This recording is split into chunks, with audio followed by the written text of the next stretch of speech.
Hello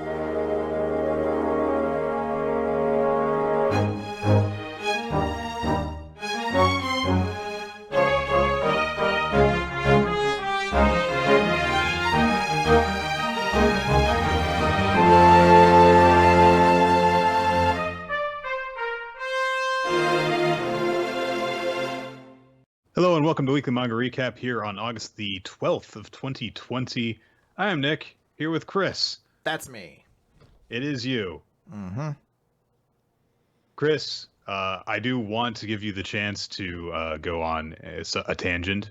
Okay. But before we do that, It's fair.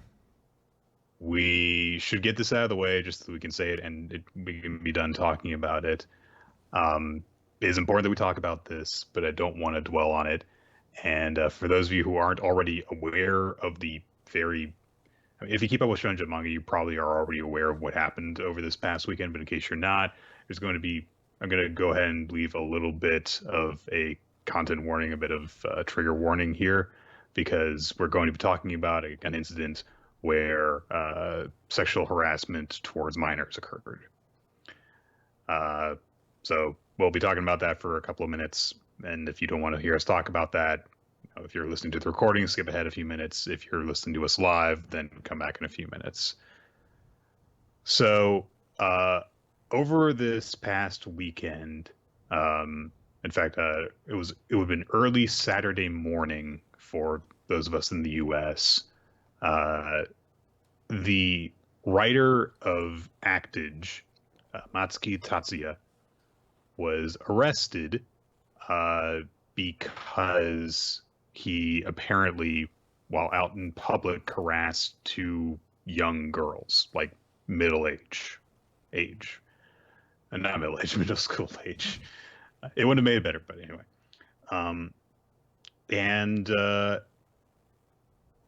In situations like this, you have to, of course, already take the allegation seriously when it comes to something like that.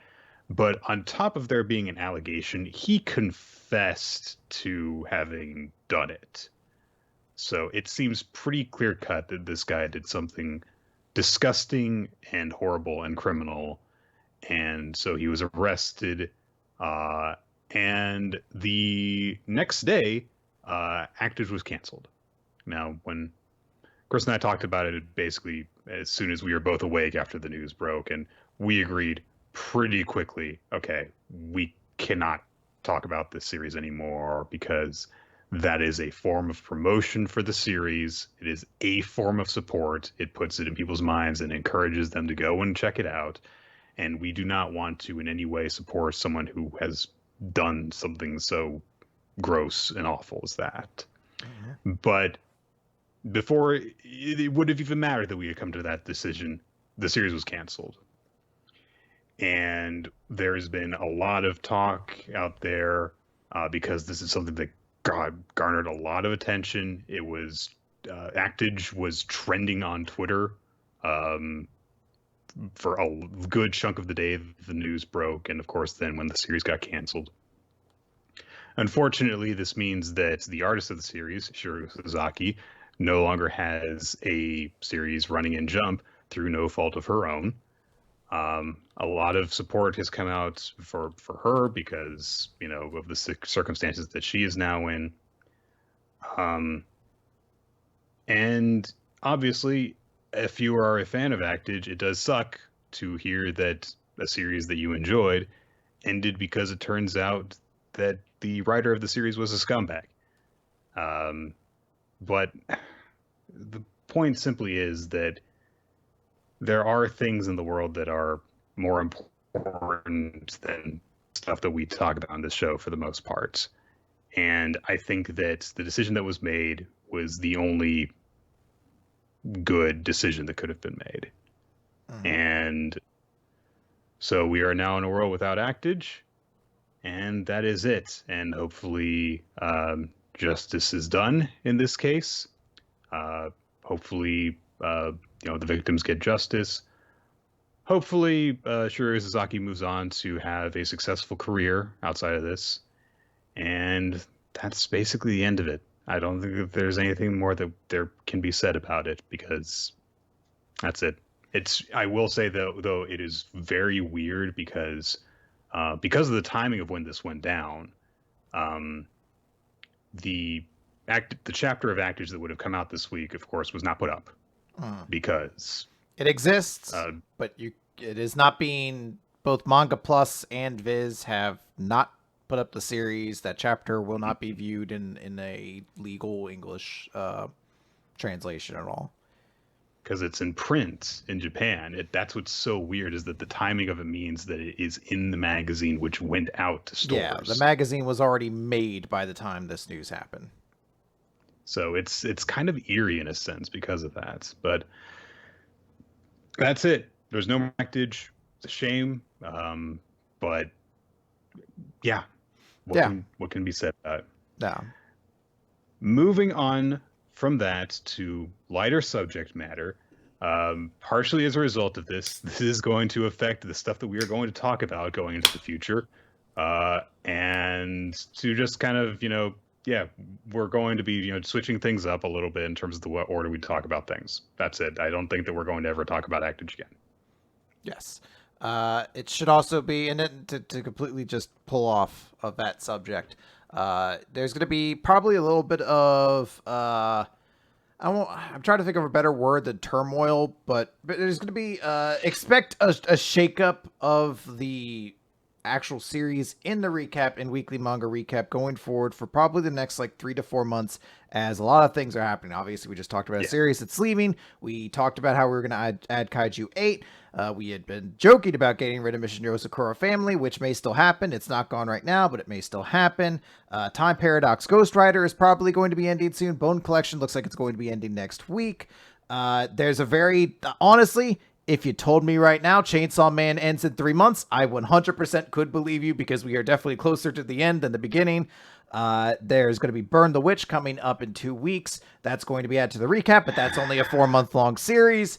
There's a lot of different things that are going to be happening. We're also looking at other series to bring into the recap that are currently in Jump or other places. So there's stuff happening. So there might be a little inconsistency, not inconsistency, just a little bit of like chaos for a little bit. But eventually we'll kind of come to some level of an end. It won't be a stable, these are the series that we talk about, and then we rotate in Jump chapters for a while because, things are changing, and also as a result of things changing, we're going to be doing a little bit of experimentation and just kind of seeing how well things flow together and into each other and stuff like that. And you'll see a bit of a change up in things in this very episode. So, for example, here we go. For example, look, Nick, I'm now in the Outer Worlds. I can change my video screen and all sorts of things don't have to come up. No. Who knows what visuals you might see during this episode? Anything could happen. But right now, I don't want anything. But anything could happen. Let's get into the recap portion of Week Manga Recap. My Hero Academia, chapter number 280, Red Riot. And of course, Chris, the chapter is called Red Riot. Ashido's on the cover of the chapter. Well, Nick, Ashido was at the end of the last chapter in a big kind of panel to suggest that she had a plan and was going to be very important. So I'm looking forward to this one. Ashido burst through the fire and was the only hero that seemingly could make it through the fire to approach Gigantomachia because nobody else had protection against it. She summoned her acid man thing in order to get through it. We see that a few of the heroes on the ground are kind of not doing so good right now. They're, either worried about the fire and are being held at bay by it, or some of them have kind of been knocked around a bit. Kaminari is being comforted by one of the female members of Class 1B, and he reacts to his situation by pointing out that he is getting a lap pillow right now because Mineta is not in that situation, so he's got to be the one to point it out, I guess. Yeah, so Ashido rushes in towards Gigantomachia. She reiterates the point that we kind of, brought up last time. It's like she's the only one who can make her way through the fire. And there is a little bit of confusingly ordered internal monologue that happens as she's getting set to throw the anesthetic into Gigantomachia's mouth. But I believe that what is happening is that she is reflecting on Midnight and is worried about her potentially being dead.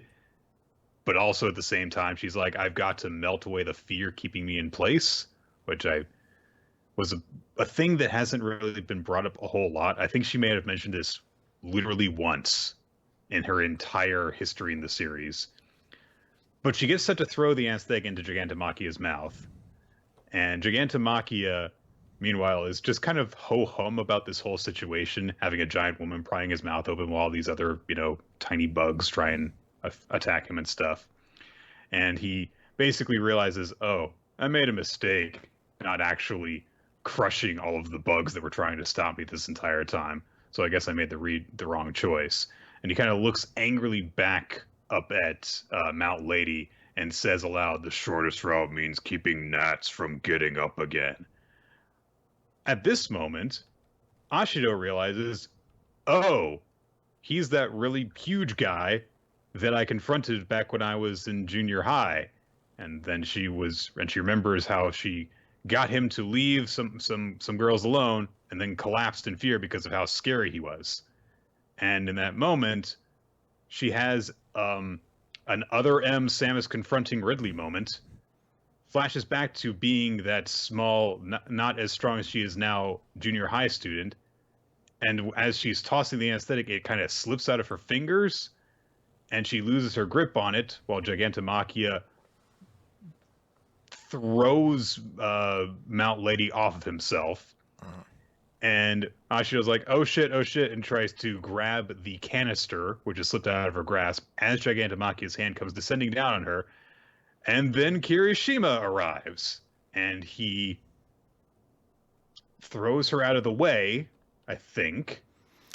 He does something. Physics don't have to always make sense, Nick. Sometimes you could just wing it, Like when you set up a trebuchet, you're like, which way is this going to go? And you're like, no one knows it could go anywhere. It could go backwards. Who knows?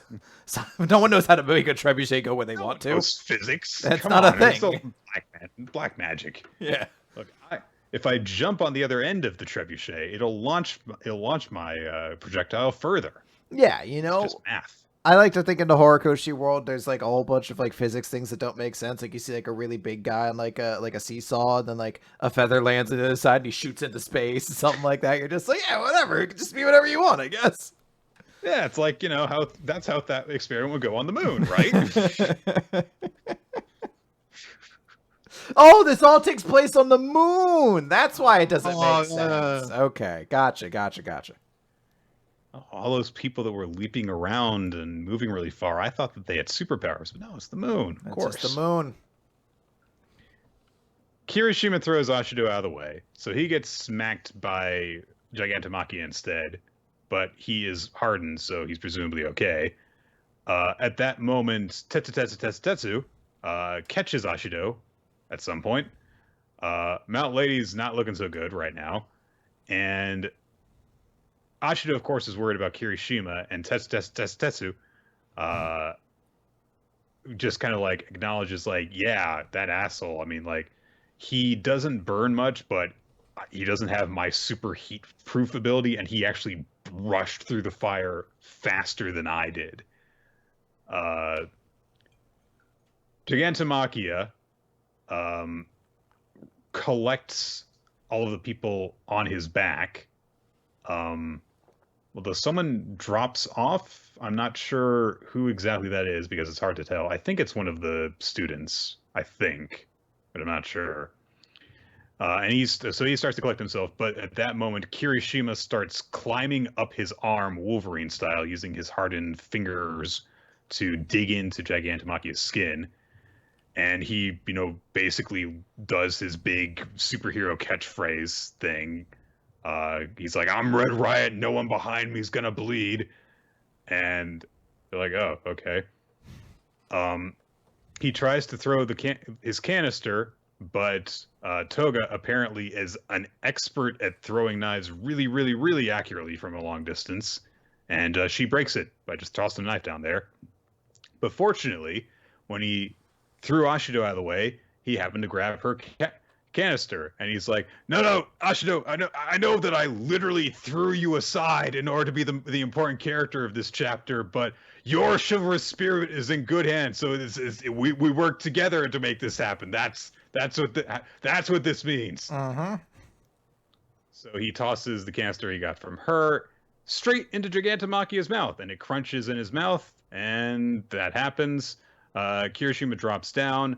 Tokage catches him with some of her body parts. Meanwhile, down on the ground, Yaoyorozu has set up a freaking Artillery barrage, basically, yeah. a line of cannons, and so a bunch of people are working together to bombard Gigantomachia from down there. She also has, importantly, created fireproof clothing for a few people. A good move. And then she's like, the more he moves around, the faster the drug should work. Majestic. Oh, I think Majestic is a hero. I guess. I guess that's the complimenting herself. Yeah, I was like, I guess that's the dude who we see in the next panel, because he says understood. Yet. So I think that we've actually seen this guy before, but he's one of the many, many pro heroes who wasn't in the top 10 and hasn't been highlighted before. So, so yeah. Yeah, a bunch of heroes are coming towards Gigantomachia, and so yeah, they're going to try and bring him down. We cut over to the fight against Shigaraki. Shigaraki's not looking so good. He's down on the ground, and Endeavor's like, "Fuck you, Shigaraki, you suck." And that's basically the end of the chapter. It's pretty much it. He says, "You've got power, but without ideals, your hollow destruction will never bring us down." Shigaraki's like, "Fuck you, I've got ideals." And that's where the chapter. So yeah, in a bottle, I do think that this chapter would be a lot better than if it were not free from the context of My Hero Academia having a problem with, we're going to have a female character do something cool. No, they didn't. And it was very this time is all I'm saying, because they did the whole thing last time where it seemed like Ashido was going to get to do the thing, and then this chapter opens up with her getting her own color title page, which makes it really seem like she's going to be important, and then she really isn't. She gets rescued and has a flashback and is like, "Oh no, I've lost the will to be courageous," and that's it. So one of my favorite moments in all of One Piece is in the Alabasta arc, and it's when they're trying to stop this bomb that's going to go off and basically cause all these problems. And Vivi gets this clock tower where it is, and it's too tall. She's not going to be able to make it up the clock tower in time. But then a bunch of the Straw Hats are there to help basically launch her up all the way up to the top of this building.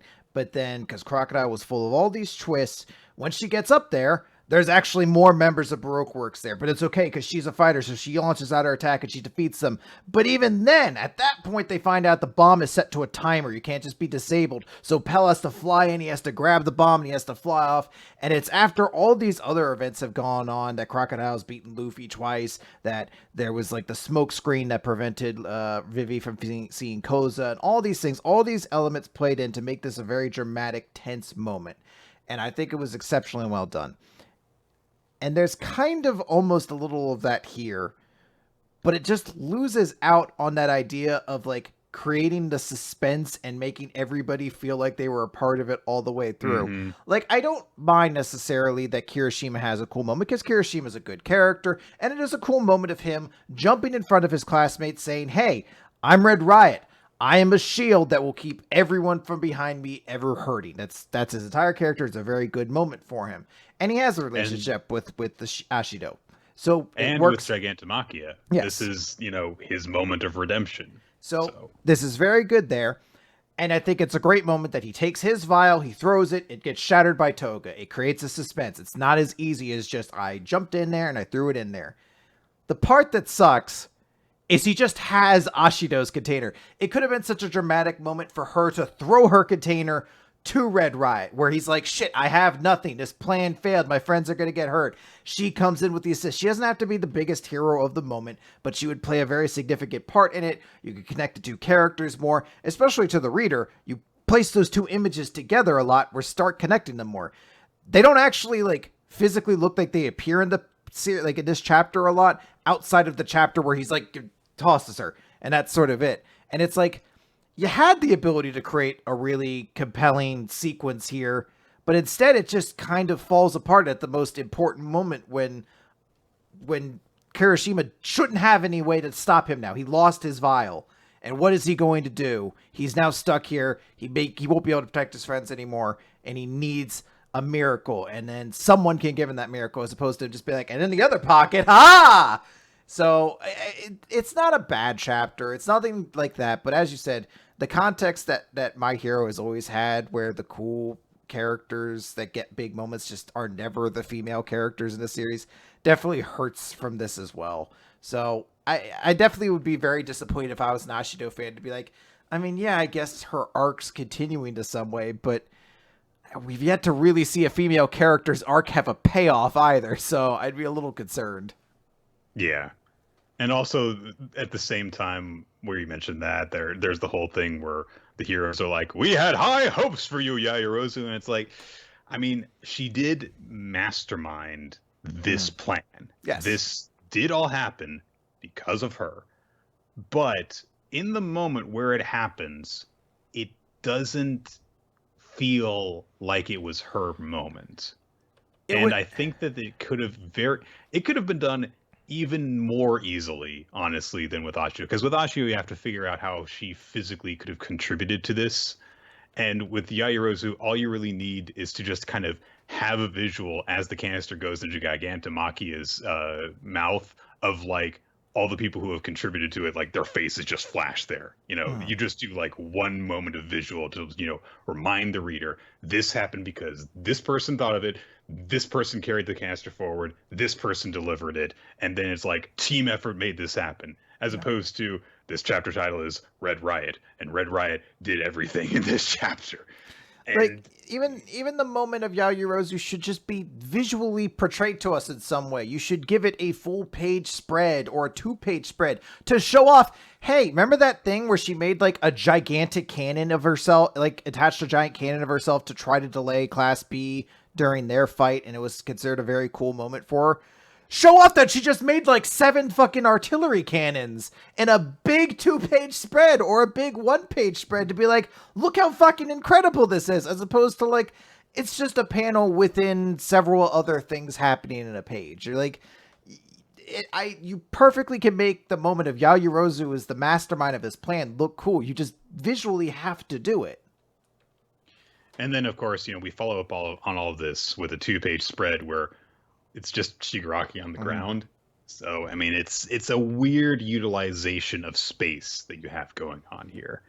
And it's one of those things where it's like, it's not bad, but you can see very easily the parts fitting together that would have made a much better version of this chapter. Yeah. It's a bummer, but it's not bad, So. Well, let's move on, Chris. Okay. To Spy Family, Mission 31. This is following up on Nightfall. She is doing the mission now with Twilight, with Lloyd, and we now see that she has kind of fully come to terms with what she witnessed when she went to go and see the Forger family in the previous chapter. That he's changed now. He's no longer, completely devoid of emotions. The being around the family has changed him, and according to her, this has diminished his efficacy as a spy. And she says some stuff that makes her seem very creepy here, because she's like, "You're a knife with a chipped blade, and when I see that, it makes my heart ache. This new, milder you is every bit as adorable. My heart throbs for you so much it hurts. Even if you become one of those toy knives as the blade retracts on contact, I will still yearn for you." She's like, okay. Even if you are completely bedridden and a vegetable, I will still love you. Like, I mean, that's nice, but Yeah, I'm not into this so much. Kind of weird. Kind of odd. and of course, she still is like, "Fuck you, Yoro. I'm gonna take your place." So she's going on a mission, of course, with Lloyd, as that was the actual point of, or rather, what the point of her visit to the fortress was supposed to be last time, until she made it about hating Yor.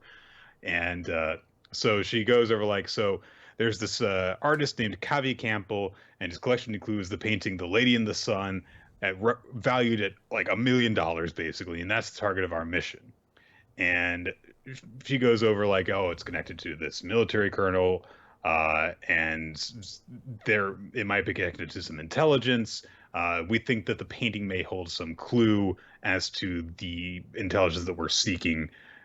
It's being kept beneath Campbell's mansion, along with the rest of his collection. Security's really tight, so in order to get in there, we can't just like infiltrate. We have to have a cover. So we cut ahead to where there's a, I'm sure it actually has happened at some point in history, an underground tennis tournament. Hey, yeah, Tennis Island, Nick. It's like, yeah, you've heard of underground fighting stuff, but you know what? That's passe. Tennis. It's disappointing to me that this isn't like extreme tennis or something like that yet, that it's like if you have a point scored against you, you get like electrocuted or something like that, or the tennis ball is a bomb and if it scores a point it explodes on your side of the field or something like that. I'm like, just normal tennis underground, all right, I mean, I guess, but I feel like we're kind of wasted the potential for like a evil tennis tournament. Chris, let me ask you a question. Okay. How much of Yu-Gi-Oh! GX have you watched? Not a lot. Train. There's a train guy, right?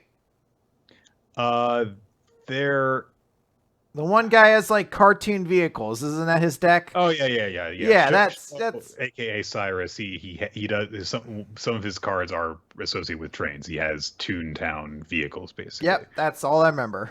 Anyway, his brother actually, Ryo or Zane, at one point he gets involved in underground dueling. Okay. And in underground dueling, you wear bracelets and collars, which every time you take life point damage, they give you a shock. That's just how it is. Because makes it more entertaining, question mark. I want to see the dude who comes to that tournament and he just doesn't bring like he brings like an alt win condition deck. So like he goes with Exodia and the other guy's like, I didn't feel anything. He's like, yeah, you don't actually lose any life. There's no actual life point damage, so you don't get shocked. I'm like, yeah, it's kind of not really in the spirit of things. He's like, do you want me to switch? Do you want me to switch to my Ouija board deck or whatever the one that had that stupid final thing in? Final countdown. Yeah, is that still a thing? Do they still do that? Destiny board was the Ouija board. Final countdown.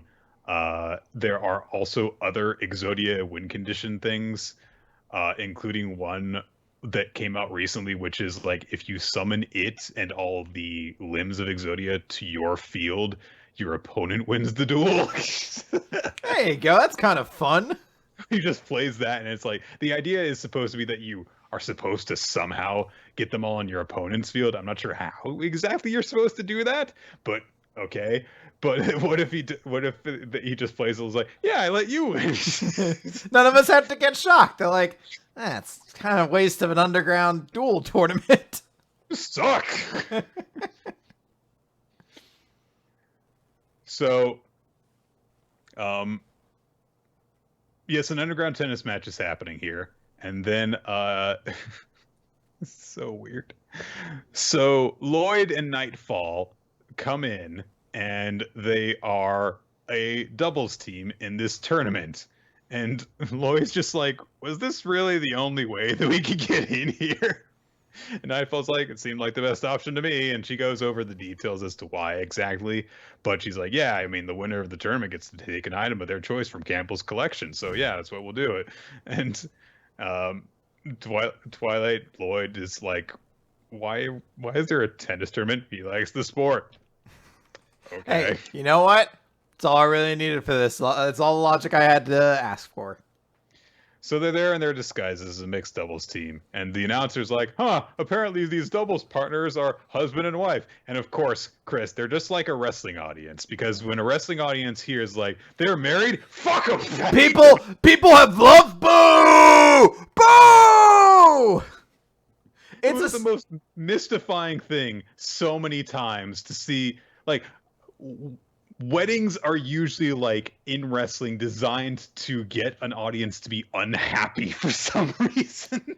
Like, Mike and Maria's entire gimmick when they returned to WWE was that they were madly in love, and I guess it's supposed to be, I guess, that they're so annoying with their PDA that you would want to boo them, but it just comes across like everybody's like, fuck you for finding love and happiness, you asshole! Boo!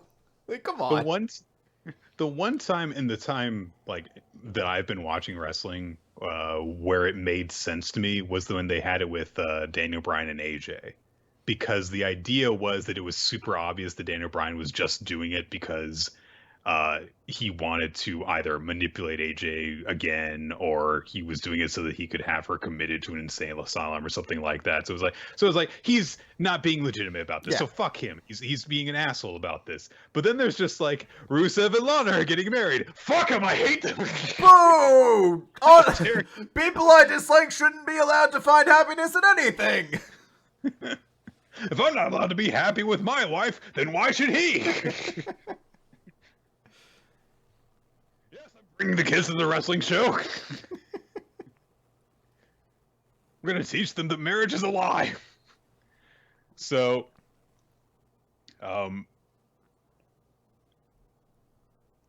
Nightfall, we actually get a little bit of insight into her because she's like, all these people think that we're married, which is because it's just really driving home just how creepy this girl is in her fantasies and stuff. Because if you're the type of person who's like, got a one-sided affection for someone and you want others to think that you're a romantic couple, and it's like, just it's not good. Don't do that. It's not good. So they are matched up with former tennis pros, and of course the spies kick their asses, even though the tennis pros have scars from playing tennis the way you do. They played a game against Etchison, and the scaffolding fell on them and cut their face open, but the point continued and did score against them, so it's just how it be sometimes. He knocked a tennis ball into the audience, and it exploded someone's glass bottle they were holding, and the shards lodged into the guy's face, which should have counted as being out, but it actually then ricocheted off that glass bottle back in and then out, so it counted against them as well. That is legally in the rules, as long as you don't read the rules, so that's how that works. I was going to say, that sounds like an entry on the list I would have read from. The number of times, though, that Etchison deliberately attacks someone with a tennis ball when that was, in the series, portrayed as a bad thing to do. But he's so hot, Nick. If you want to listen to Nick rant more about Prince of Tennis, well, there's an entire episode we did a couple of years ago about that. So yeah. All right. They win the match. Lloyd and Nightfall are both very, very, very good at tennis because super spies are good at everything, basically. Also, amusingly enough, their team is called Team Phony because, of course, it is. But trouble is on the horizon because there are other people interested in winning the tournament for nefarious means. And so there are people who are doping for this match. They're using a new agent called OSOR, and it turns them into hulking behemoths, which probably makes them worse at tennis, actually, because I mean, you need to be flexible in order to, it's like if you ever played Bowser in a Mario Tennis game, it's like, yeah, he's so very powerful. He's too big and he's so slow, Yeah, you've got to constantly be a baseliner essentially, because that's the only way you'll ever catch up to the ball. Now, and I have an important tennis question for you, Nick. When you play Mario Tennis and you're doing it in doubles, Is it supposed to be one person in the front, one person in the back, or is it supposed to be the left side of the court and the right side of the court? It depends. Generally speaking, you would have someone in the front court and someone in the back court, but I mean, and this is a legit tennis tactic as well. It depends on the opponent you're facing. You may want to just have both people cover one side of the court and just do it that way. And that can help to eliminate confusion if you do that, because of course it's like, okay, the ball's over there, so I will cover over there, and all that kind of thing. Now, what if my partner is playing Boo, who will frequently disappear when he goes for the ball because it's part of his stupid animation, so you don't know if he got it or not? You really just kind of have to hope. I don't know. All right, I'm gonna keep asking at some The point. only version of Mario Tennis that I ever played was the Nintendo 64 version, and he doesn't disappear in that one. But Boo does have some awesome slices in that game. Curves the ball like nobody else. So. In the Wii U, he likes to disappear when he goes for the ball. He like does a little blink, and it's very obnoxious. That just seems like it would just make things harder on the person actually controlling them. It monumentally does, and for the person if you're on their team, it's good times. Well, that's the chapter of Spy Family. So, a fun, silly little premise, and it's nice to see more dealing with the new dynamic that is at play with Nightfall's introduction. So, yeah, I don't think it's as strong as a chapter for Nightfall as the last chapter was, but this is like no 2-page spreads of her going, "I love you," but it is still a fun chapter. So, good times. All right, so I think next we're going to be talking about Kaiju number 8 for the first time. Yes, Chapter 6. No title, because Kaiju number 8 doesn't have chapter titles. Don't need them. Something about the bi-weekly series. A lot of them don't. So, it's going to take me a little bit of getting used to before I remember anyone's names in this series. I apologize. Mm-hmm. Our hero was attacked. Captain Dudeball. Yeah, it's Captain Dudeball. Let's just get that out there. Captain Dudeball. So, Captain Dudeball. The more we say sometimes, the more I liked it. He was attacked by he was basically blindsided by one of the monsters that they're training against. One of the lower level monsters that are part of this training exercise. Not training exercise, part of this entry level exam. And so it looks like he might have to bail out. Oh no, because of the automatic shields that they've got on. And fortunately, his ass gets saved by Pigtail Prodigy Girl. Let's go with that. Yeah. So PPG, Powerpuff Girl. She sort of looks like Bubbles. She sort of has Bubbles look with a little bit of a fusion of Blossom and Buttercup. A little bit of a combination of them, yeah. And she's also got Blossom's bows. So yeah, it works. She's like all the Powerpuff Girls in all some form. All together in one. Yep, including Bunny Powerpuff, who sadly R.I.P.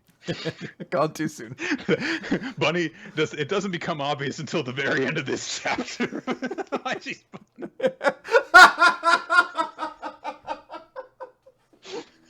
and she's all the Powerpuff Girls. Like, oh, she could have been to the fourth. So, oh, there she goes.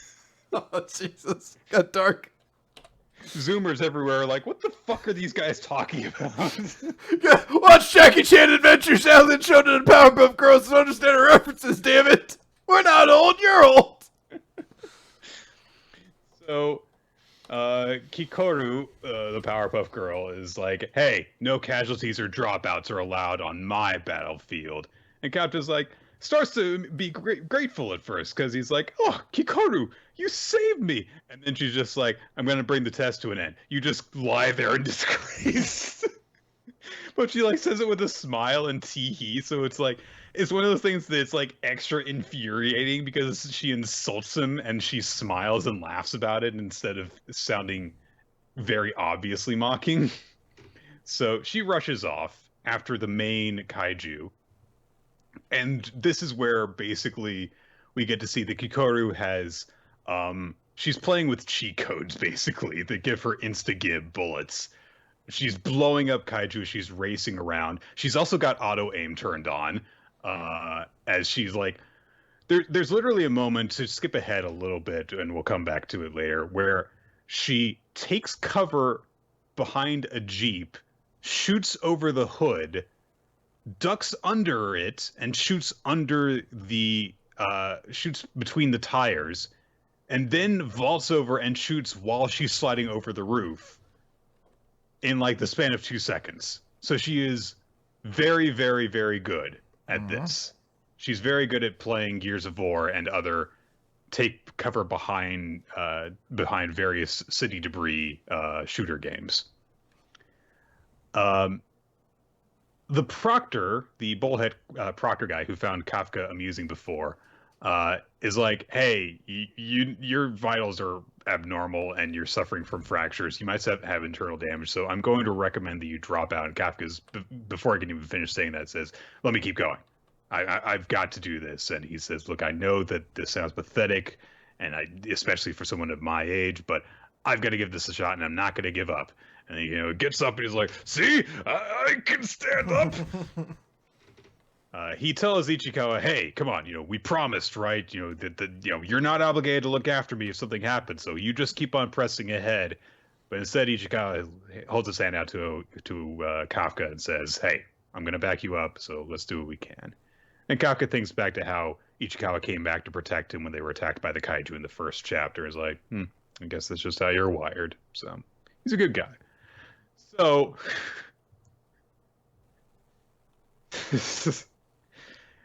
if they had more people with them, they would have pulled off the Frankie Formation 5. But they have to settle for just Kafka riding around on Ichikawa's shoulders, and he drops a sweet Captain Planet reference too.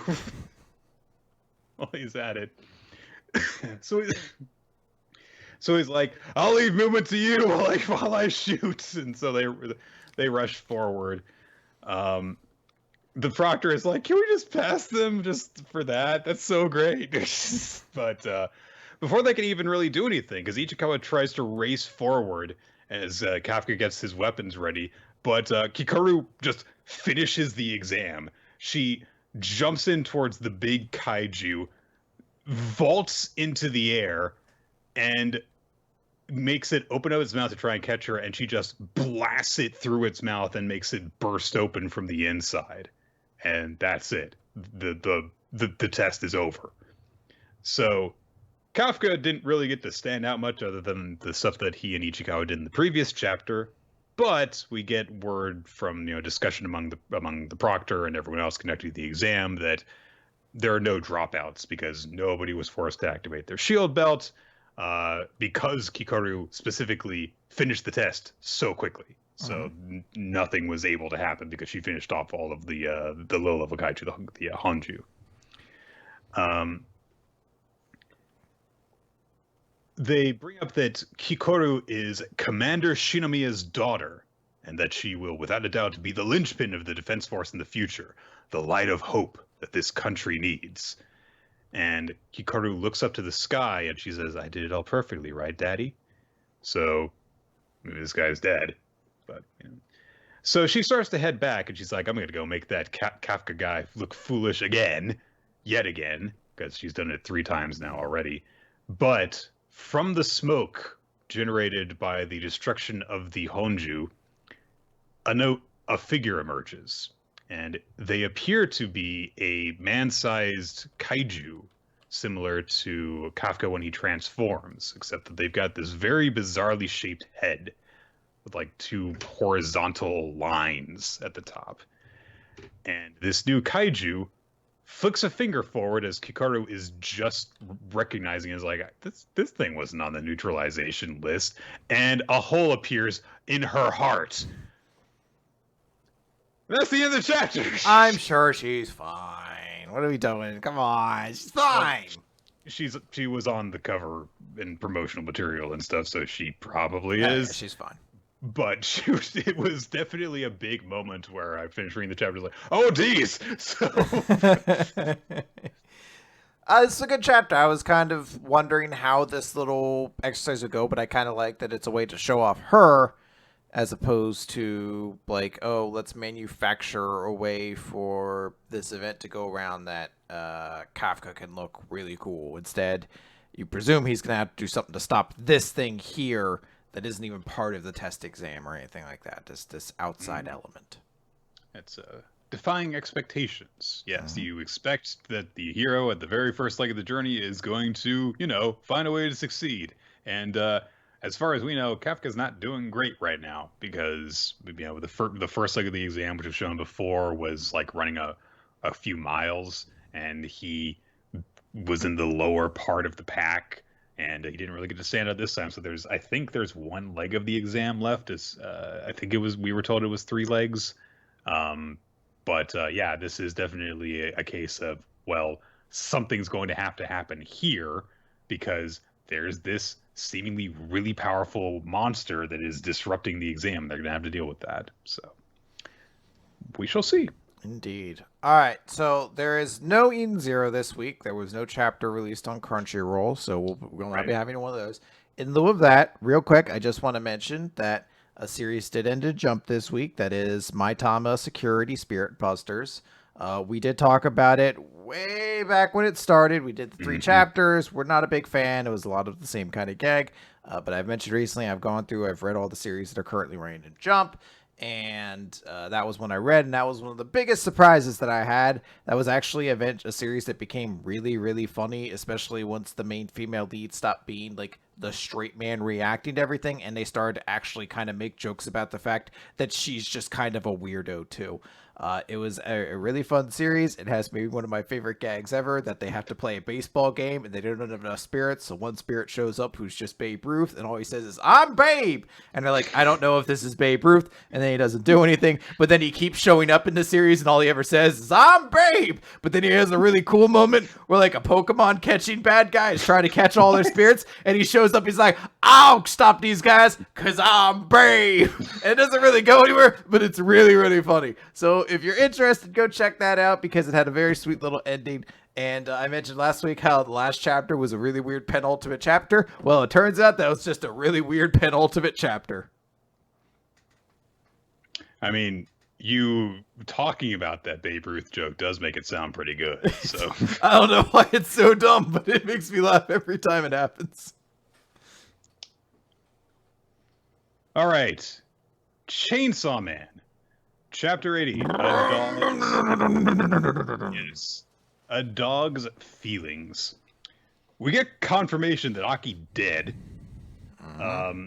And then we just kind of get a little bit of oh yeah, this is some of the stuff that happens when people die that we don't see from a lot of manga.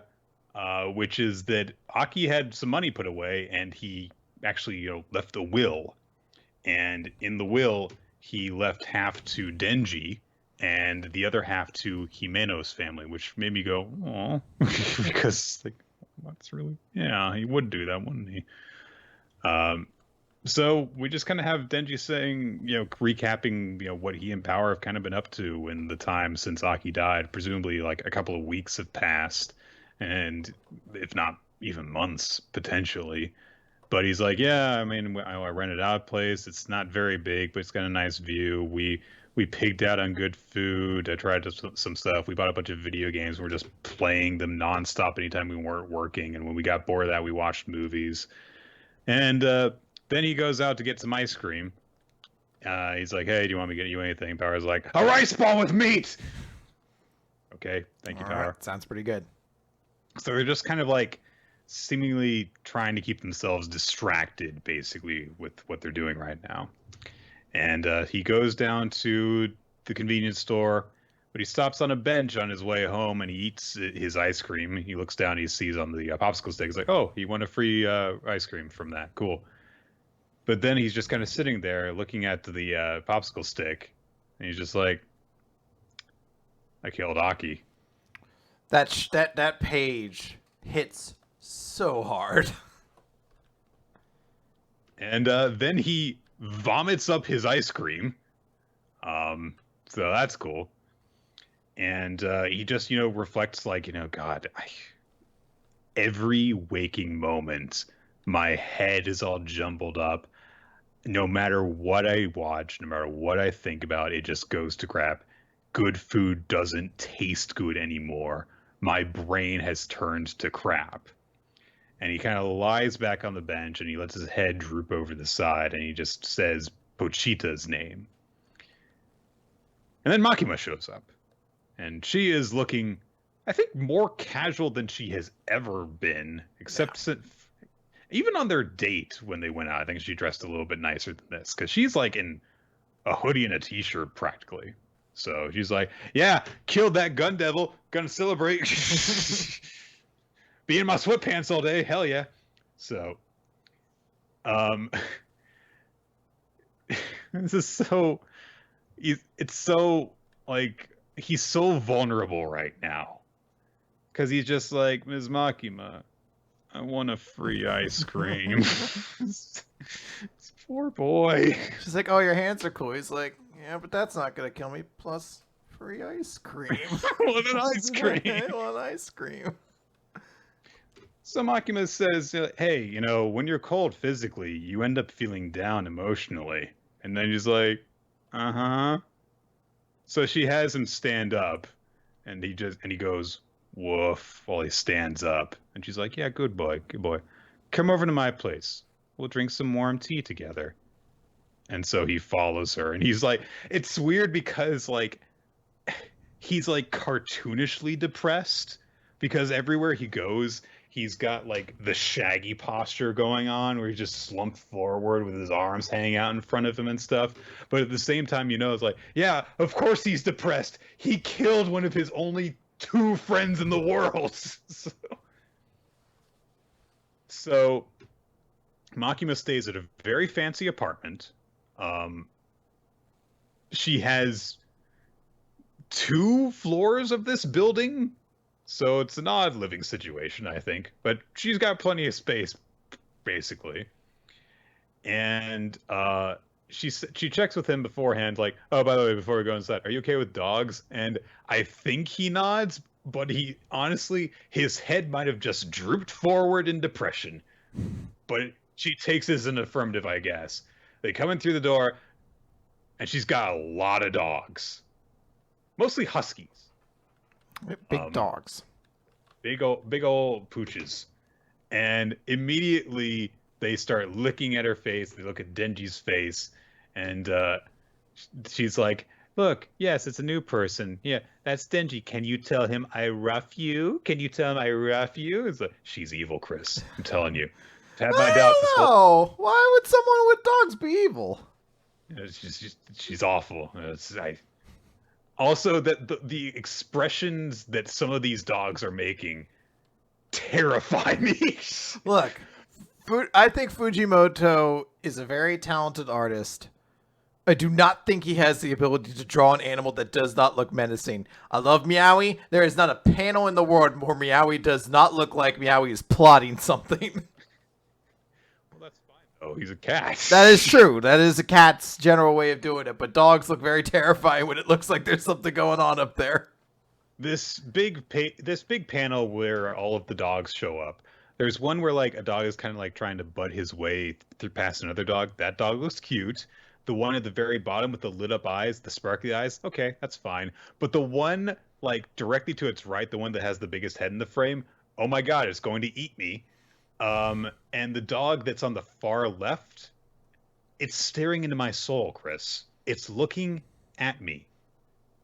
Did I make a contract with Makima and I just forgot? Is that what happened, Chris? Because you were ordered to, Nick. This makes me feel like I've done something, and there is a chain around my neck leading directly to this dog. And this dog knows that it owns me. And it wants me to know that right now. And I don't know why. It's gone for so long with this arrangement without alerting me to its presence, but it wants me to know now. It's either that or you just discovered a new kink you have, so... It's not a kink. Oh.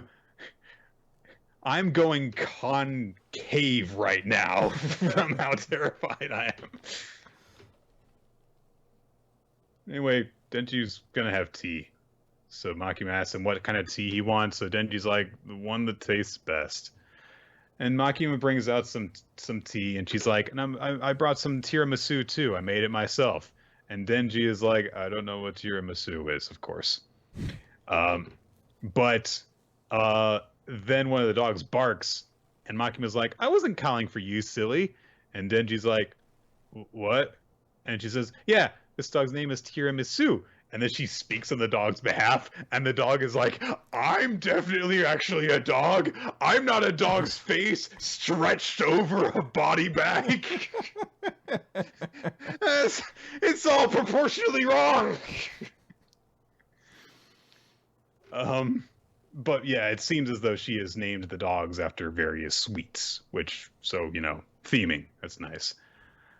I don't know, Chris. I got the impression as I was reading this chapter after a certain point, are these dogs actually people with their souls put in the bodies of dogs? Because it would not shock me, or she eats the dogs, or something. Look, it's not going to turn out, I feel like, that she's just a normal person. Like, she's like, well, on one side of the coin, I'm like this evil person who's willing to go to any lengths to kind of get what I want and become all powerful. But on the other hand, dogs are pretty sweet. I can't fault that. Love them little fluffers to rub that belly. Yeah. No, there's going to be something fucking twisted and shitty coming up in the next chapter or two. It's one of those things where, like, because we did a WMR Lives relatively recently, where we talked about the chapter where they go on their date, and how Makima had those weird reactions to the movies, and they happened to kind of line up with Denji's, and it was one of those things where it's like, oh yeah, knowing what we know now about Makima, it makes you kind of reinterpret that what happened in that chapter. Yeah. So now, anytime that Makima does something seemingly innocent, it's like, what is actually going on right now with you? What are you doing? Do you eat these things? Do you have them fuck your enemies? Like, or do you or is it literally just like, I like dogs because they're obedient? And it matches up with her thing. But it's still like, you can't help but read into it in the way that's just like, there's something nefarious at foot here. Denji feels a little bit better. Makima checks that his hands now feel warmer. And he's like, my brain feels a little better because of you. So she kind of pats him on the head. And she's like, yeah, you've been through so much, and you've done a good job surviving. You're a very good boy, Denji. And Denji's like, and then he kind of just like starts to cry too. So he's having a little bit of an emotional breakthrough here. But he's like, no, I'm not crying. I'm not, man. The dogs comfort him, and so he actually laughs while they're licking his face. And then Makima says, Denji, you saved me, so do you remember our promise? And Denji's clearly needs to be reminded of this. So Makima says, tell me the wish you want me to grant. And Denji is struck by this for a moment, so he stops and he thinks. And he looks down at the dog, while planet Earth spins in the background because it's time for a news update. I have no idea why the Earth is there 7 times, but it is. So there we go. I'm sure it's a piece of symbolism I'm not smart enough to get, but maybe a different continent is supposed to be in focus each time. I don't know. There's a globe there as he stares into the dog's eyes, and then he looks at her and he says, a dog. I want to be your dog. Well, okay. Guess we'll find out what that entails soon. Well, I guess we're going to find out. This is a chapter. This is quite the chapter. There's a really sad moment early on, and then I feel like I really can't evaluate this chapter because I don't know how to digest it yet. I feel like this is me watching the first, 30 minutes of Tusk and being asked to talk about it. You're like, I mean, it's okay so far, but I feel like something horrifying is about to happen very soon. So I don't really know right now. And then it did. Yeah. Nick. Yes. Let's talk about it. Best series to Jump this week. Are you sure about that? Bone Collection. Bone collection. Bone collection. Is ready. Yeah!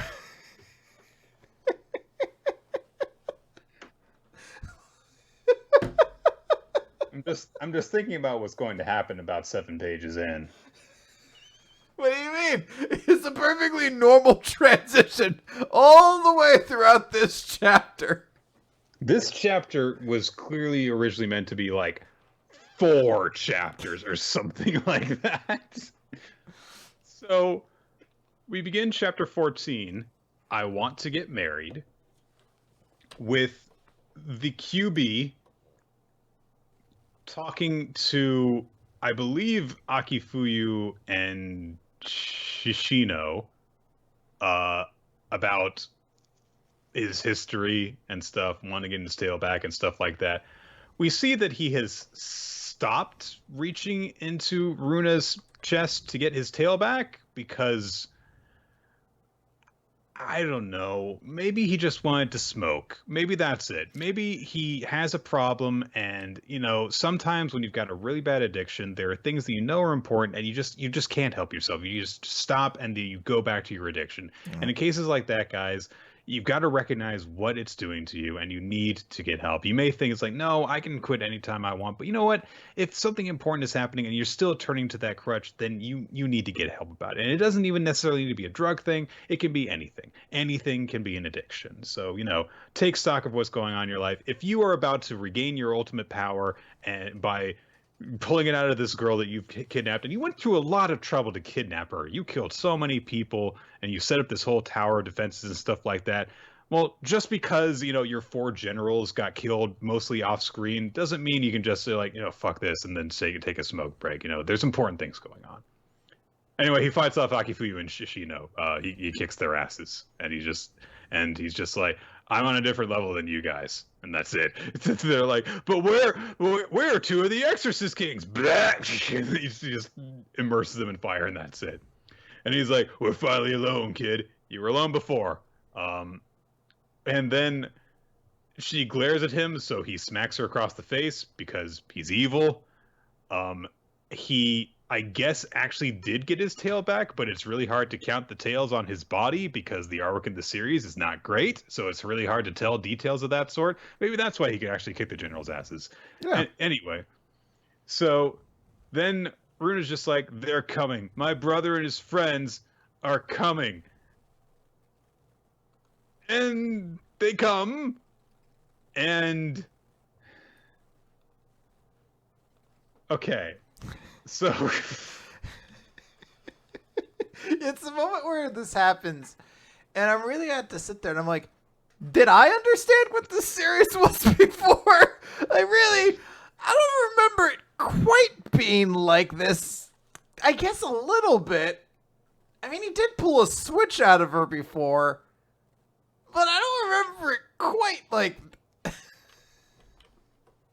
So there's a card in Yu-Gi-Oh called the Kuro Rider. It's a Skull Rider. So, and I think that's actually based on something possibly, but that's basically what's going on here. Is they bone that Kazami is using right now is the skull, which has the weapon form Modern Beagle, which is a giant motorcycle that comes crashing through the window. Astride the motorcycle, of course, are Kazami and Pyra and San. That's not the weird part. The weird part is that in addition to riding around on this motorcycle, all of them have sunglasses, leather jackets, and mohawks. You're not wrong. Everything's correct. Everything's factual that you just said. And San and Kazami have goatees now.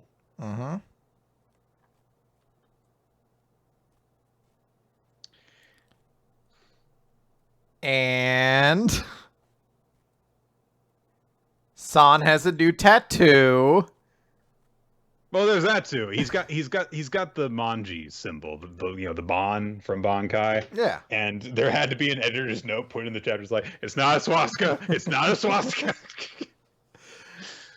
So the bike magically transforms your attire, your clothing, or your attire, your hair, your facial hair, and can give you tattoos, or it happened off screen. I'm not sure which is which.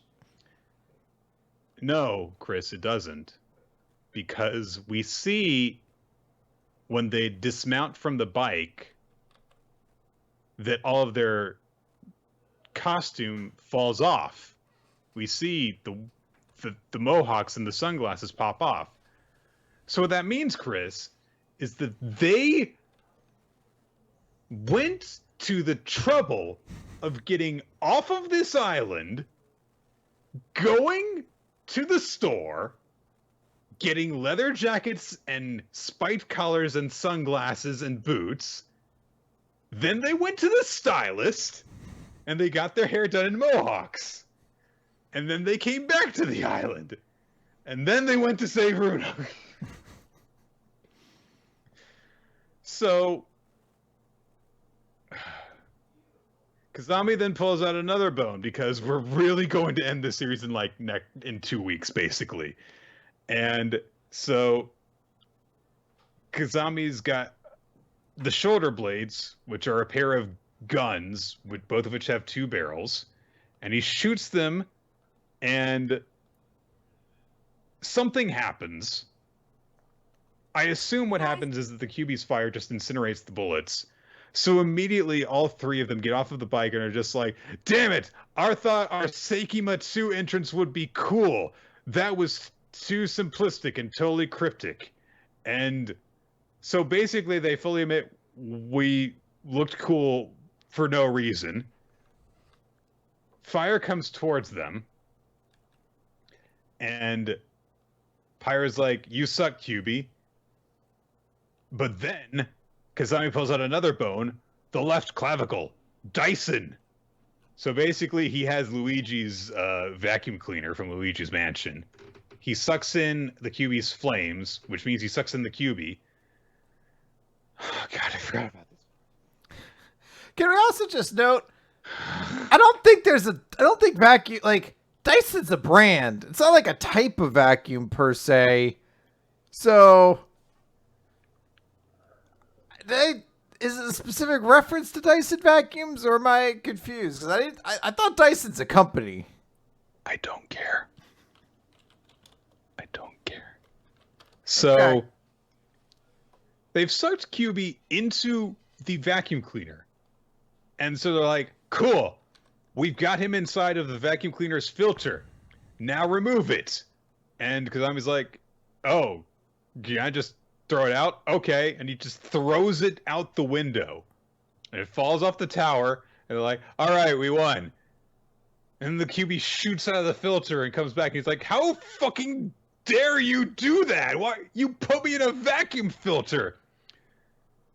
So then they're like, okay, get him to chill. And so they use another bone, the right third tibia, absorbent hands, and so they freeze him this way. And then Pyra kicks the frozen QB and shatters him into a bunch of pieces. And Pyra's like, now we're going to not repeat the mistake we just made. We're going to pick him up and throw him outside again. And so they're like, everyone has to pick up 5 fragments before we can go home. So they do. But then QB comes back from one of the fragments that they didn't throw away. And fire goes everywhere. And Kazami has to use his body as a shield to protect people. And Kazami's like, I only picked up 4 fragments. And everyone else is like, oh, I only picked up 4 too. Because this is a gag series now, Chris. It's always so funny. Always with the jokes. It's the QB. Oh. Nick, come on. You only got 6 pages left. Oh my God. You gotta pace yourself. It's like I'm in the ankle lock. And I'm 3 inches from the ropes. if I literally just like extend my finger out a little bit, I'll reach the ropes, but it hurts so much, and I want to tap so bad. You gotta watch out, they're gonna pull you back. So for some reason, and I have to say that not because it doesn't make logical sense to ask this question. I have to say that because we've not spent nearly enough time with the QB to get an understanding of his actual character. He is obsessed with why Pyra has decided to side with the humans. And he's like, tell me why you're with them. And Pyra's like, because I love them. And she's doing like the whole, oh gosh, what's that statue called? I forget. The statue with Mary holding Jesus's corpse. It's she's doing that. Yeah. With Kazami, because Kazami's all burnt up now. And she's like, I love the human world. It's full of fun things, and not all humans hate yokai. There are even idiots who put their lives on the line to protect yokai. And I've truly fallen in love. And she takes Kazami's hand and puts it into her chest so that he can pull out another bone. And she says, I'll show you my dream to become human and marry Kazami. And the bone that has been pulled out is the sternum, which creates bone wedding. So this massive skeletal priest appears as Pyra unleashes her Bankai. And the skeletal priest grabs the QB and then starts introducing everyone because they're all part of the wedding.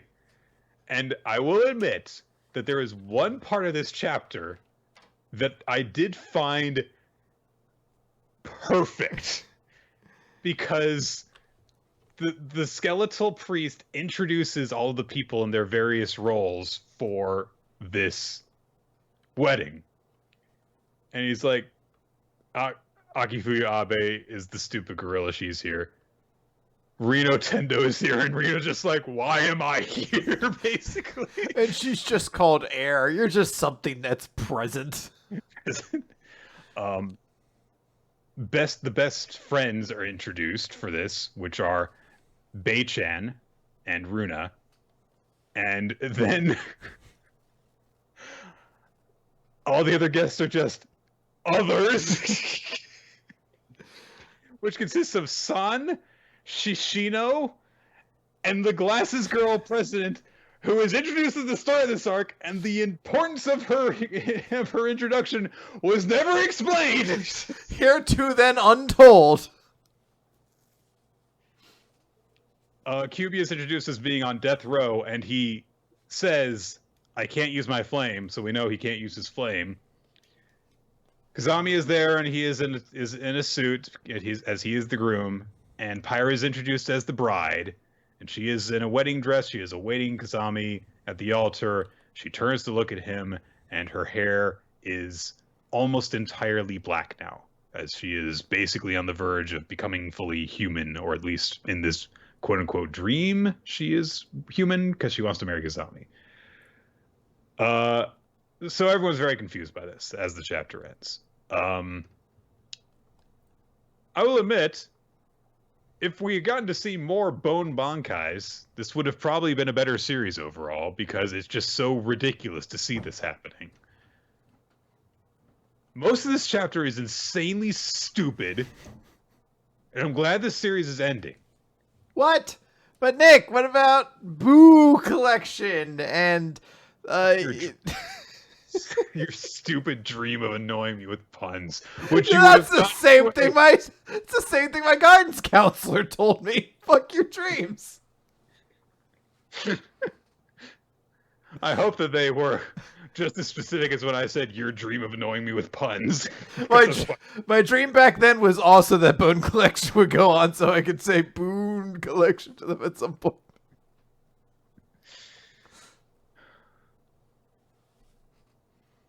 This chapter was dumb. I hate this series. But the Bone Wedding is kind of funny. It's like, and you guys are here too. Well, there's a Milk Boy there.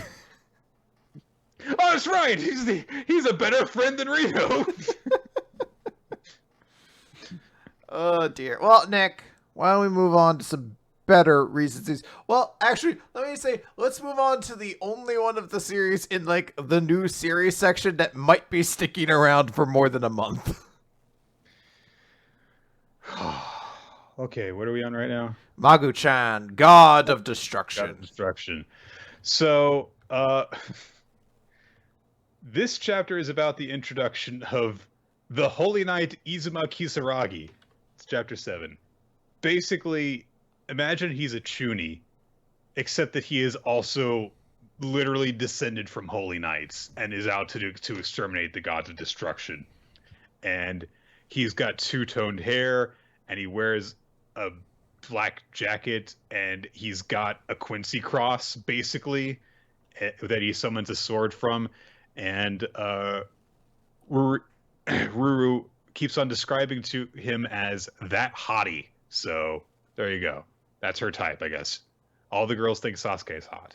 So, um, this guy is stupid, and I kind of love him because he's just like, where is the demon? Where is he? And he's just like searching through cornfields, looking in the fucking ATM machine or mailbox, whatever the hell that is. And then he like spots a well. He's like, is he in here? And just jumps into it. So he is looking for the gods of destruction. Magu-chan, of course, pops out of Ruru's bag at one point. He's like, I'm going to eat this food if we don't get home fast. And for some reason, somehow, this descendant of Holy Knights does not see this tentacled, one-eyed monstrosity and think, oh, the monster I'm here to get. He's like, what is this animal? As Magu is going, I am an eternal being, and he's just not connecting the dots. And he's just like, how curious to see it talking back. How popular are they in this? He's so stupid. So, also there's a moment as Izuma is trying to get information from Rue, where Magu tries to catch a butterfly, like he's a cat or something. And also he gives Ruru a pigeon. I don't know. He gives her a pigeon. Naputaku shows up, of course, eventually. The pigeon is pecking at Magu's head, and he doesn't seem to care. Naputaku shows up, along with Ren, and Naputaku is being all, stupid and pathetic. He gets pissed off at Magu, and so he's like, I'm going to use my frenzied roar on you! But at that moment, Izuma comes crashing out of the sky and stomps on him, and he's like, I felt the waves of chaotic energy. A wicked god is near. Where is he? And Magu's like, he's under your foot. And so he's like, Naputaku demand, when did you get under my foot? That's why I couldn't find you. You've taken a small form to trick me. And they're like, who is this person? Naputaku gets ready to use his frenzied roar on the guy. And Izuma just summons his holy sword. And Naputaku's like, what's going on? And he uses basically Inuyasha's wind scar to strike Naputaku down. And everyone reacts in shock as a wave of energy blasts him and leaves him in a smoking heap. And he's like, I am Izuma Kisaragi, he who kills gods. Then he spots Magu. Magu introduces himself properly as Magu-chan. The guy's like, I must strike you down. You are mankind's enemy. Ruru tries to stop him. He doesn't listen. He uses what is actually Inuyasha's wind scar and cuts Magu in half. And then he immediately just pushes himself back together. He's like, yeah, I'm fine. I am a god. I'm immortal. You can't kill me. So then it all comes down to this moment where Izuma's getting ready to continue their fight, and the police arrive because they're like, we heard that there was someone running around harassing wildlife, swinging a sword around, and are you the one who damaged that wall in the road? Yeah, I do. I used my Gale Slash. Yeah, we need you to come with us to answer questions. And they just escort him into a police car and drive off. And that's It's all it. done. So That's yeah, it. Love it. I love Izuma. He's great. He's so stupid. So There you go. Chris, it's the best chapter of the week. I am so happy. Not only because this chapter was amazing, but because so many people have come over to my line of thinking now, yourself included. I was like, I kind of get it, but until this chapter, I was just like, yeah, no, this is exactly what Nick said when he said this is going to be the dumbest science fiction nonsense story you're ever going to see. And you know what? I'm 100% on board. Let's get as dumb as possible before this shit ends. Because it's going to end. Trust me, we are seeing the series gone probably before 16 chapters. Chapter 12, Unfinished World. Yep. So, what unfolds is something that I think could have actually been good if everything leading up to it had worked. And it didn't. There were some missteps along the way, which became more numerous over time. And so instead, what we get is something that is a bunch of weird nonsense, which is either infuriatingly bad or hilariously bad, depending on how you look at it. Teppei is in a world where it is just a void, and there is an open, blank book that serves as the only land that surrounds them. And there's a couple of chairs, which are also lampposts, and he is sitting in one of the lampposts, and Mirai the robot is sitting in the other. And Mirai the robot, aka the author Avatar, starts talking to Teppei. And he says, "We are in the blank page of the story." I didn't really know what was going to happen. I had to wrap some things up. So, hey, hello? I need you to do some things, buddy. So Teppei starts critiquing the story that he's been a part of for the past 11 chapters. And Mirai the robot's like, no, see, that's not a plot hole because I tried that already. No, there was no way to prevent her from not working herself to death. There was literally no possible way. He even kind of implies that he got her committed at some point, and she still found a way to draw manga to the point of dying from exhaustion. Why did you just tell me that she would die of exhaustion and I could have done something to save her? And Mirai's like, no, I tried that. I definitely tried that. I did it. I tried everything. The only thing that was left was to beat her manga with your manga. That was the only way. You're like, I don't...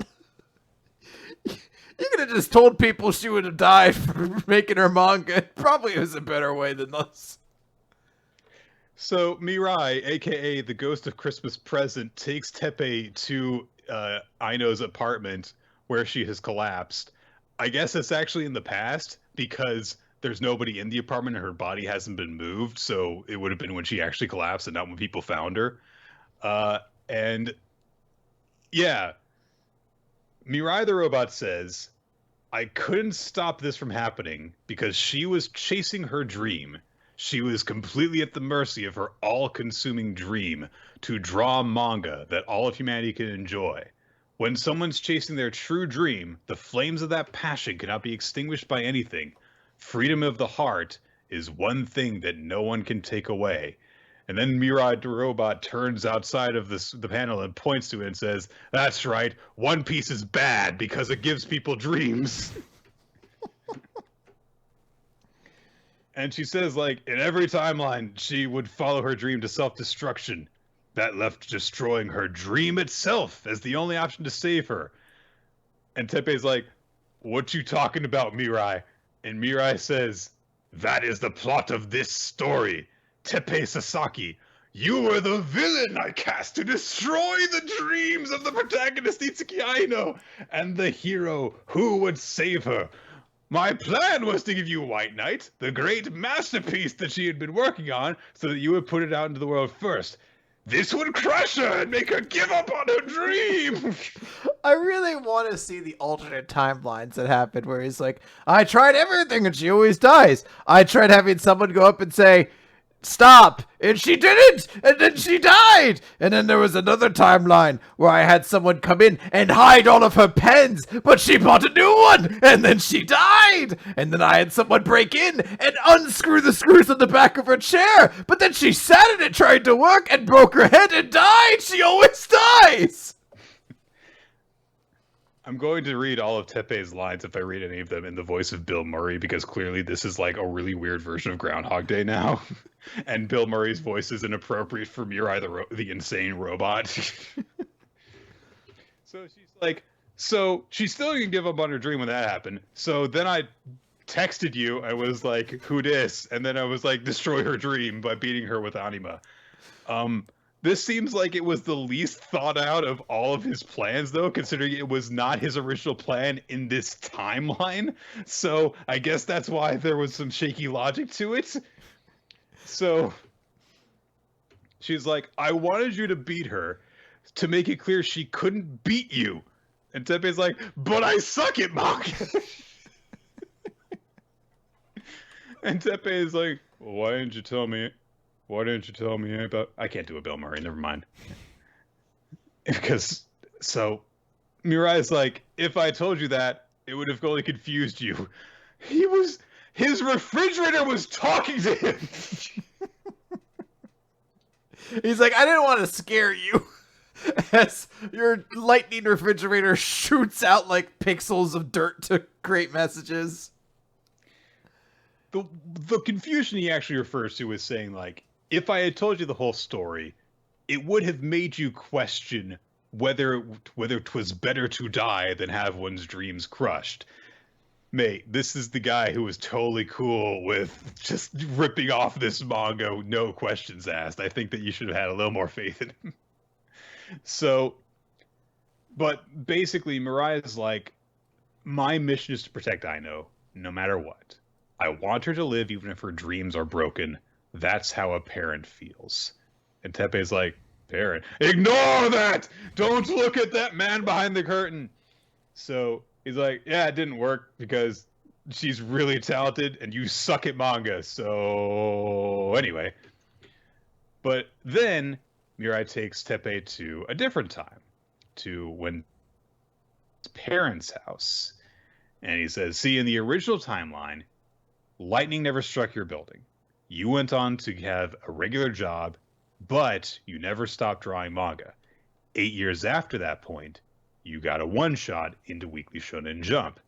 After reading that one-shot, Itsuki Aino conquered her fears and made the decision to bring in the White Knight storyboards she'd been saving for years.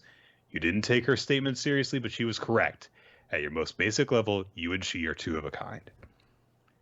This, I think, is the only part of this chapter that actually works. Because it's like, okay, this establishes a connection between the two characters.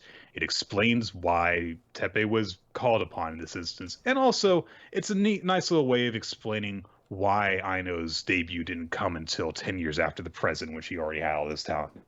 And in the same sense of what happened in this timeline, Teppei getting published ended up drawing her out of her shell to go and do something and get involved in the manga professional world. So it's a nice parallel there. Uh-huh. So Mirai is like, if I was going to send White Knight to anyone, you were the best choice. But it didn't work. And I don't have much battery power left. You're like, what battery power? Aren't you an omnipotent god? Wait, what's going on?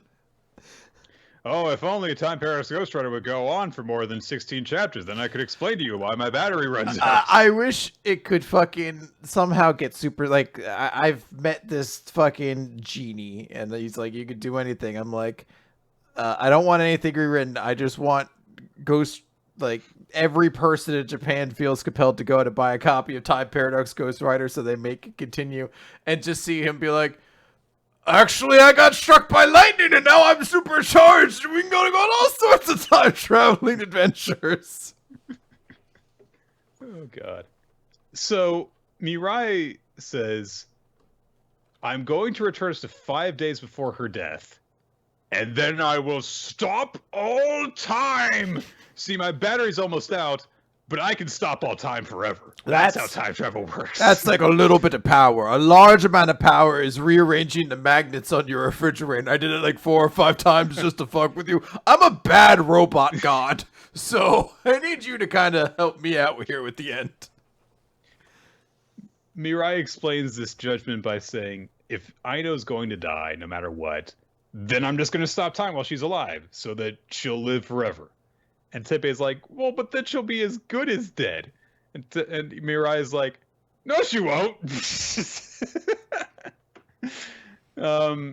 And he's like, if the end of the story is her death, I choose to leave the story unfinished in the chapter before she dies. Cool. All right, we're gonna end this on chapter 9 now, guys. Bye. So, for reals, there's been points where I've considered doing that, where I've like watched a movie and I know my favorite character dies. I'm like, if I just stopped it here, they still are alive. And you know what? Anything could have happened. So maybe this robot's on to something. I don't know if I do it on a cosmic reality warping way, but I get it. I think it's kind of weird that Ayano is your favorite character in all of reality, but I guess Hairpin's kind of cool. I'm guessing you've never seen the original Herbie the Love Bug movie. No. Should I have? No. Okay. But, well, I mean, maybe. But there is this very racist stereotype character, because, like, for the last race, they need a sponsor. It turns out there's a car dealership owned by this, I believe, Japanese man. And he's very stereotypical. And there's, the, Ching Chong music basically plays, a lot of times when he's around. Yeah, that happens. But he's like, actually, he might be Chinese. But he says, like, ancient Asian saying, when you have read the last page, close the book. And that is actually what this makes me think of, where he's just like, no, I'm not going to do that. It's one of those things where, refusing to accept it just kind of, is in defiance of reality in a pointless way. You can't actually change what's going to happen. But he's like, no, I'm going to stop time. So, also, Mirai the robot says, I have no human heart, only a duty to protect Itsuki Aino. But you said you were his parent. Never mind. So, Mirai says, basically, like, I'll give you the opportunity to choose the direction of your story, because you've suffered through all of this. First, you can turn back from here and live in a world where she is dead. Your second option is to lose your memory and return to the timeline where lightning did not strike your house and live on without ever meeting Itsuki. So Teppei thinks for this for a second. Then he's like, well, what about this? Explaining stuff off panel. And Mirai is like, I guess that could be possible. I've never tested it, and I don't know how well it will work. But I guess it could happen. I mean, you might die the moment we put into practice, and even if it works, I would assume your mind will break down first. And Teppei's like, dude, I'm so high right now. I mean, I'm talking to a cardboard robot and floating through a void on top of a book, and also our chairs are also lampposts. I think I'll be good. So Mirai says, I didn't choose you because I was confident it would work. When faced with limited means of possibilities, I can only choose the most promising option. And Teppei's like, thank you? So they go with Teppei's third option, which we don't really know what that is. But Teppei says, hey, before I go, I have one question. Who are you? This is the best moment in the entire chapter. This is the whole thing where the author has to be like, I'm whatever you want me to be, I guess. I am a ghost created by mankind's power of imagination. And Teppei, being a good audience avatar that he is, says, what does that mean? He's like, I'm necessary to move the plot along. I am a plot device. And Teppei just stares at me. He's like, I don't have the time I would need to explain for. Yes, you do. Like, there's no time for questions. My battery's out. I'm going through a tunnel. So Teppei's like, well, I guess I've learned what I wanted to know from this. And what was that? Because it wasn't much that was helpful. And Teppei's like, that you wanted to help save Aino too. So thanks. And Mirai's like, I don't get you. You didn't ask for this. It all happened to you before you had any idea what was going on. But thank you. The fucking robot's crying, Nick. It is deliberately made to look like the robot ghost god is slowly crying a tear for how beautiful this relationship is. It's the best thing. But I don't have a soul. Tokyo. Time is frozen. I think that's the impression we're meant to get. Honestly, it could just be that like an instance in time, but there's a lot of things that kind of like you would associate with things being frozen. Aino is drawing her manga in her office, not looking so good, but she is clearly alive still. Teppei emerges at his studio. He looks at his drawing pad. He looks over at the clock and sees that it is 12:41 p.m. and that the clock is not moving. It's still on 12:41 and 2 seconds. So he smiles and he's like, "Okay, time to draw." And that's the end of the chapter. I will admit, I'm a little curious what the hell is going to happen next. But Jesus Christ, this was such a... because that was basically this chapter. It's like a Kingdom Hearts scene where a character just shows up and is like, here's some new elements to discuss. I'm a time-traveling robot created with the power of the collective imagination of humanity. And I'm very specifically involved in this situation, and I've been manipulating you in various timelines to do things, but everything's bad. But I don't have a real reason for existing, and I can't explain anything further, so do you have an idea what I should do next? Bye! Cry! It's great. I do have a theory for what he's going to do. I think that he is going to use this time to draw his own original series. And it's going to be pretty bad. It's going to be all those things. And he's going to cancel White Knight and hand in that instead. And have that chapter out there. Because the only thing that seems to motivate Ayano at all is his work. So I think the idea of perhaps showing something that's not perfect, but someone could still enjoy will be enough to keep her from feeling like the only way her manga can be enjoyed is if it's perfect. It sounds like it would be a cool way of wrapping things up. The alternate option is that the reason there was that old man in Aino's past, Chris, was because he's the old man and he spent an eternity drawing all those issues of Jump instead of actually just buying them out of... There's secret messages and all of them, like Luffy, like, I'm going to defeat you, Crocodile, and then I'm definitely not going to overwork myself to the point of exhaustion because that would be bad to the people who love me. Like, it's weirdly specific. I've got a lot of friends who deeply care about my well-being. That's what it means to have a really loyal crew. What are you talking about right now? Ouch! Also, I'm gonna punch you in the face because you're a jerk. I hate you. Yeah, what a fucking chapter, man. That's great. It's perfect. Oh God, that kind of exhausted me talking about that. Well, don't worry, Nick. I'm taking over here now. So let's talk about We Never Learn. Question 169. Nice. A pizza bet equals Tomorrow Night's Pixie Part 1. So we start Ashumi's route here. So Ashumi is the fireworks girl. And in that moment, she's thinking, what now?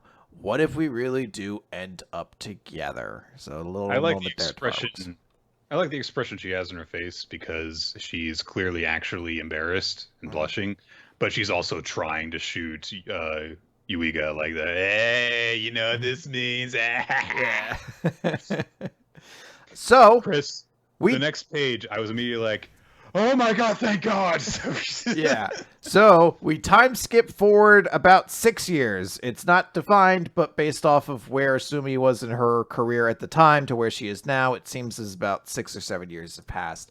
And it's on an island on like sort of the coast of Japan that has sort of like a small inland village that Yuiga is now the new teacher at the school there. So, hey, Yuiga accomplished his job. He became a teacher. He got to the island just today. Everyone's making jokes like, there's no cute guys on this island, so this is no fair. You get a cute guy teacher. And oh my God, he's so tall. Yeah. He looks so responsible. It's very nice. And they're like, yep, you know what? We actually just combine all the kids together into one class because there's not actually that many kids on the island. Yuiga's like, you know what? It's probably fine. I'm glad they're such a lively group. The other faculty is really nice. Like, it's so nice to have somebody young on the island, you know, where there's so many kids and we're all old here. So we kind of just need somebody to help take care of everybody. And then there's a line about like, oh yeah, speaking of formal, how about that cute new doctor who joined us recently? Like, ooh, I think I know who that is. So you kind of do, but also not. Yeah. So Yuiga starts thinking, he's like, yep, it's 2 years since I first graduated from university. It's been a very long journey, but I managed to get to this teaching position on this small remote island. But still, I foresee plenty of challenges ahead. And he has to like walk all the way to his house, which is really far away. So he's like, oh man, I wish I had just sent my luggage here instead. He runs into one of the schoolgirls at the school who passes out from, I guess, fragile reading smut. That's what she passes out from, Chris. Yeah. She's reading smut as she walks, so that's what does it. Don't read smut and walk, kids. It'll make you pass out in the middle of the street. Very much so. So Yuiga takes her to the clinic, and who should be there but Asumi. And I actually love the way it happens because he goes into the clinic. We get a full page, like a full body shot of Asumi, and then you just see her drop her pan, which had like all of these syringes and stuff on it. And it's just like, I don't know, it's just a very funny reaction of her looking through the door and seeing him immediately just dropping this very important thing in her hands. They share a little cute moment. Asumi's mom is there. She actually basically runs this place. And Asumi's here because this is where she's doing her residency. So she graduated from medical school, and now she's in her residency, which she needs to do before she can become a full-fledged doctor. So Yuiga's like, cool, she's still working on her dream. That's excellent. And Asumi's like, hey, we haven't seen each other in a while. Aren't you going to tell me I look pretty? So they have the exact same relationship, basically, as they did 6 years ago or whatever, which is... Well, they're picking up where they left off, Yep. presumably after not seeing each other this entire time. Which is... When I think about it, kind of sad. Well, it makes sense. I've heard medical school can be a very demanding thing. Yuiga obviously is not the most gifted student, so he has to work really, really hard. So I guess if you didn't have sexy adventures in a apartment building with a ghost during your summer, you really didn't get a chance to interact with him too much. I legitimately hope that Yuiga keeps contact with the girls in all of the timelines via text, because like they had a very nice bond. So yeah, I would assume we'll hear about them, but no timeline happened without some of the other girls at least showing up at some point. So we shall see.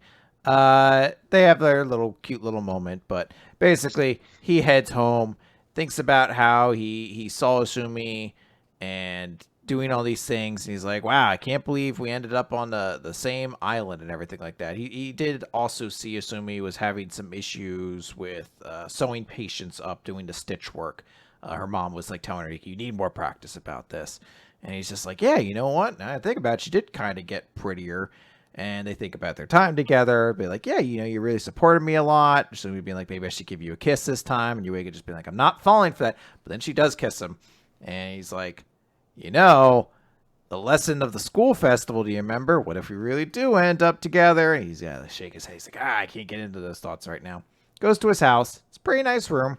I guess apartment, rather. And he's like just rolling on the ground. It's actually a very cute moment. He's just like, I have so much space here. I don't have like 6 kids. Ah, nice. And he sees like kind of a discoloration on the wall at the bottom. And he's like, what's with all this? It feels kind of wet. And he pushes straight through into Ashumi's bathroom where she was taking a bath and is only in a towel. And the best moment is she sees him, gets shocked, drops her towel, and Yuiga screams. He's like, eek! And she screams as well, but she's like, that's my line. I'm supposed to be the one screaming right now. And then she just is basically like, you know, you don't actually have to apologize. I'm the one who did the very poor job here of actually setting up my house. So I thought I could just plaster over the wall. So we'll have to get it fixed some other time. And he's like, oh, hey, what are you doing there? And she's like, practicing my stitch work. You know, I have to get these things all together, and it's pretty intense. And she gives one for you. Like, here, why don't you try it? And he's like, you see, it actually is pretty tough. And his is way better than hers. And she just has a face like, you fucking son of a bitch. I've been working so hard on this and it comes natural to you. And Yuiga's just like, I wonder if they'll get us new apartments if we talk to the school, because there's this big hole. And Asumi just grabs him on the shoulder. He's like, forget about the hole. We're never going to be able to forget about the hole we never learned. Never. Quite a line.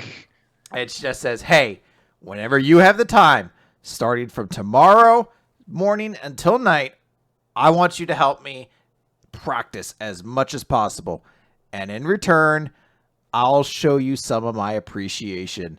And Yuiga's like, what? She's like, it doesn't have to be dirty, you know? And thus, we have our premise. They're both on this island together, and she needs help still. Maybe not with learning so much, but now with another skill. So, there you go. I really liked the beginning of this. It establishes a different kind of dynamic than the Chris with all the girls now. Okay. Yeah, all my girls, all my friends are here. Like that one, and you can't see my hand over here, so they're all over here. It establishes a different setup than what we saw before. I really like that we are seeing Asumi and Yuiga at a different point in their lives than just like fresh out of high school or just barely into college. They're, fully fledged, mid-20s adults now. And so they've got different responsibilities to go along with that and stuff. And also, it just establishes like, hey, there is like a different kind of thing that's going on here. Pardon me. There's a problem that we have to resolve that has directly to do with Asumi and Yuiga, as opposed to Segi just having family problems. We found this out 5 chapters in. So. Yeah, I think I'm pretty excited at the idea of this arc. I've been pretty clear about this. I think Asumi is my favorite of the girls. I've always enjoyed her personality the most. I think Uruka is the right girl. But I'm actually looking forward to this one a lot, and I think the premise has a lot kind of going for it. I like the idea of saying, hey, this is 8 years in the future, 6 years in the future, whatever it is. This is a chance to kind of see a new perspective of the world, to kind of also see how these characters change a little bit. Almost kind of feels like an epilogue chapter arc in a way, where you're just like, well, let's see something very different from these characters. Yeah. It'd be interesting to see little bits of the other characters in the series and see where they're at in their mid-20s. So. And also, it's something that I kind of hate to bring up because I think that it's kind of awkward, but I kind of have to because each of aside from the Uruka arc, we had a thing that established, okay, this is why Yuiga does not end up with this girl that we established previously in both the Ogata arc and the Fumino arc. Both of them directly addressed, this is why Yuiga did not answer Uruka's confession and get together with her. But if Asumi is the girl, and if she didn't directly do anything to impact anything that he was up to, then why didn't he end up with Uruka? Yeah. So it is something that I do wonder about, but I do really appreciate this different approach to it. So even if we don't get an answer to that, who cares? I honestly, I feel like one of the best things they could do is say she did confess, they did get together, and 6 years later, they're just not together anymore. Maybe. It happens. Yeah, it happens. But they also seem to suggest that Asumi kissed him all the way back then. So I would hate to also create the implication. Doki. Yeah, I'd hate to create the implication that Yuiga got together with her and just never was really all the way into it because he still always had feelings for Asumi or something like that. You just like, I just can't be into you. You're not older than me. Yeah, that's my kink. Like, that's kind of a specific, but also not specific kink. All right, let us move on to Dr. Stone. Z equals 161. Craft Wars! Time to get stoned! So, they have decided they need to dig their way into the base. It's going to be up to Chrome to figure out what tech they need in order to pull it off because Senku is down for the count, recovering from being shot. So he gets a piece of canvas ready. He's like, all right, I'm going to start things off by making the roadmap for us. And Tsukasa's like, this is going to take time. I mean, it's going to take us probably like at least 2 weeks. So communique over with the Perseus. And they're like, okay, we need to do something, in order to figure out what we're going to do.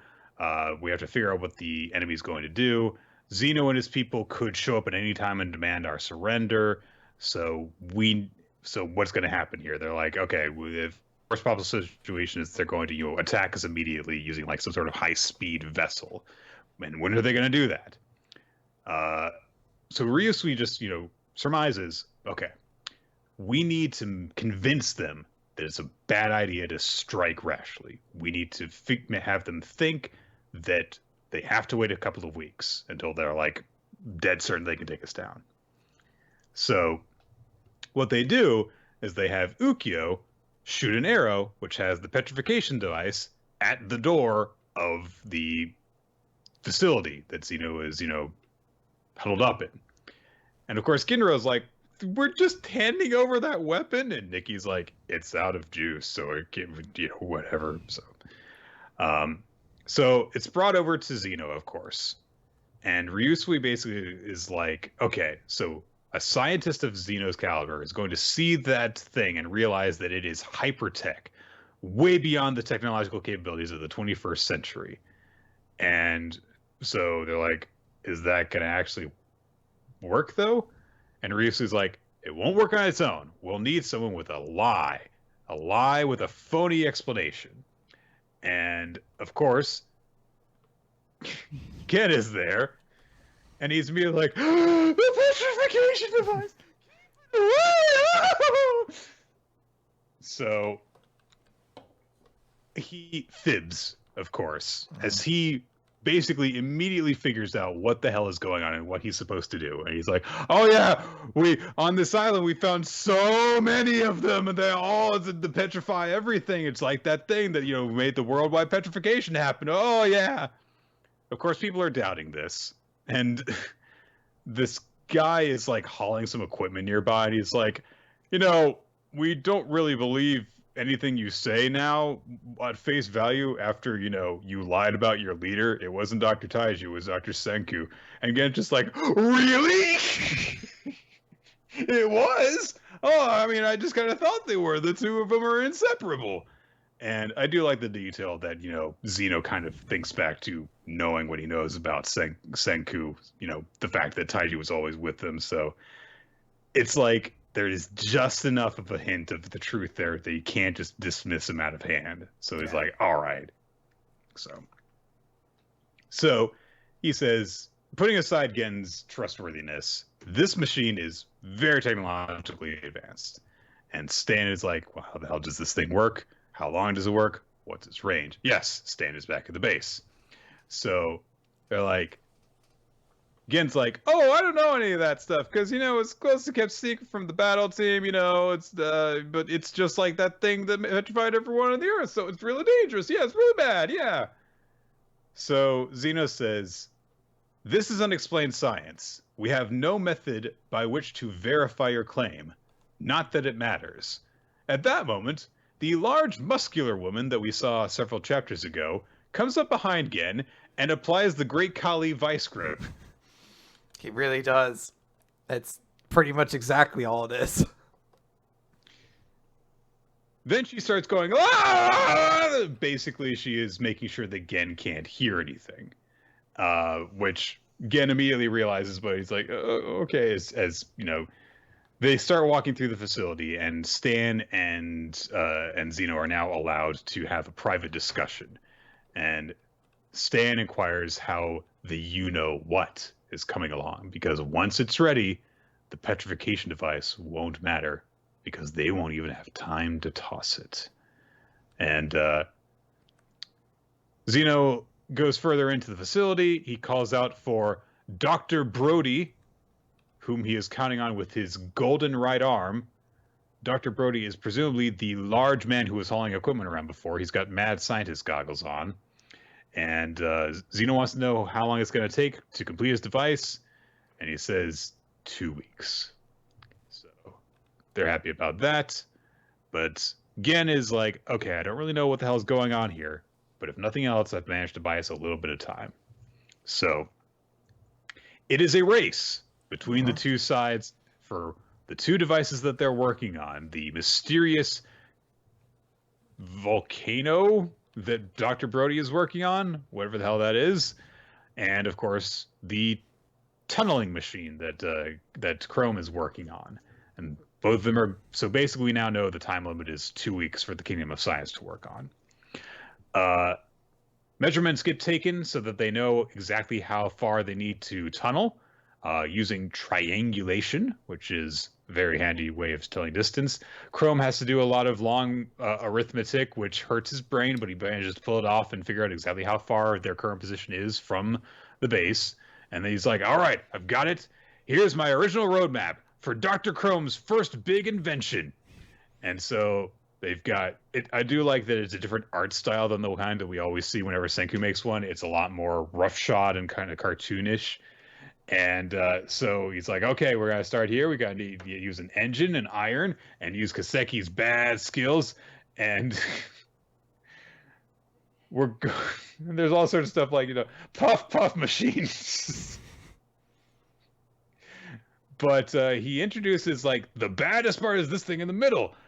My diggerific rotating impelling land-eating loop knife. For short, you take the first letters and you get DRILL. And of course, all the people there who are from modern times are like, a drill. He's like, ah! This is a fun little chapter. And this one I like significantly more than last week because I do like the idea of not necessarily that Chrome needs to be the one to defeat Zeno, but he needs to be the one to do this mission. He needs to complete it before Zeno can complete his. And I really love the Inagaki style of developing this villain group. We already know Zeno, we know Stanley, we know technically Luna, although she's kind of turning sides, it looks like. Mm-hmm. Now we also have this crafter, this other guy. We have this other individual in there. There's Carlos and Hyde, I want to say, where the two guys, like, there's a group here. There's a ton of characters. And I know there were some characters back on the last island with, like, Ibarra and Mose and stuff like that. Like, but those and the big guard, and that was kind of it. Yeah, like, it didn't really feel like there was a ton of diversity there. Whereas here you could see, I mean, like, just the panel of science versus science. It's such an Ice Shield 21 moment, but it's always exciting to see these parallels, this matchup that has to occur, and it's really exciting. I really dig it. I also did enjoy, I forget if it was Boichi or Inagaki who said it in their comments this week, that the scene of Ukyo firing the arrow was kind of also meant to be a way of the Kingdom of Science saying, hey, we have a sniper too. And he was like, I was kind of disappointed that it didn't really feel like it came off that way. And I could kind of see that. But at the same time, now that I read it that way, I'm like, that is actually a pretty fucking dope scene too. So I really dig it. He just shoots it across this long distance. Yeah. It didn't have anyone around to really react to it or be really shocked by it. But it is a pretty cool moment when you take it in that context. So I like that a lot too. Well, there's a lot more going on in the chapter, so I understand why that one moment didn't come across as exactly as intended. So yeah. All right, Nick. You know what we got to talk about now? It's time to talk about... Well, Chris, one of Makima's dogs was named Cream Puff, you'll recall. So. It's time to talk about Mashle, Nick. Magic and Muscles, Chapter 26. Mash Vandred. Series every week, even more now. Mash Vandred and the accelerated battle. So, one other thing, I don't know if I mentioned it earlier, I'm going to take over for talking about Mashle now, so we can give Nick a little bit more of a vocal rest, especially towards the end here. And we start this chapter as this big fight's about to happen between Mash and the mask guy. Mash starts off, he's doing like that hopping in place kind of thing to like get himself psyched up, and then he just dashes forward, gives this big kick, kicks the mask guy like all this way back, really sends it back. But the mask guy looks like he blocks it with his sword, and he's just like, all right. And there's a little moment where he just kind of hovers there, and then all of a sudden he's behind Mash, and Mash gets cut. And the mask guy just says, you can't win. Not against me.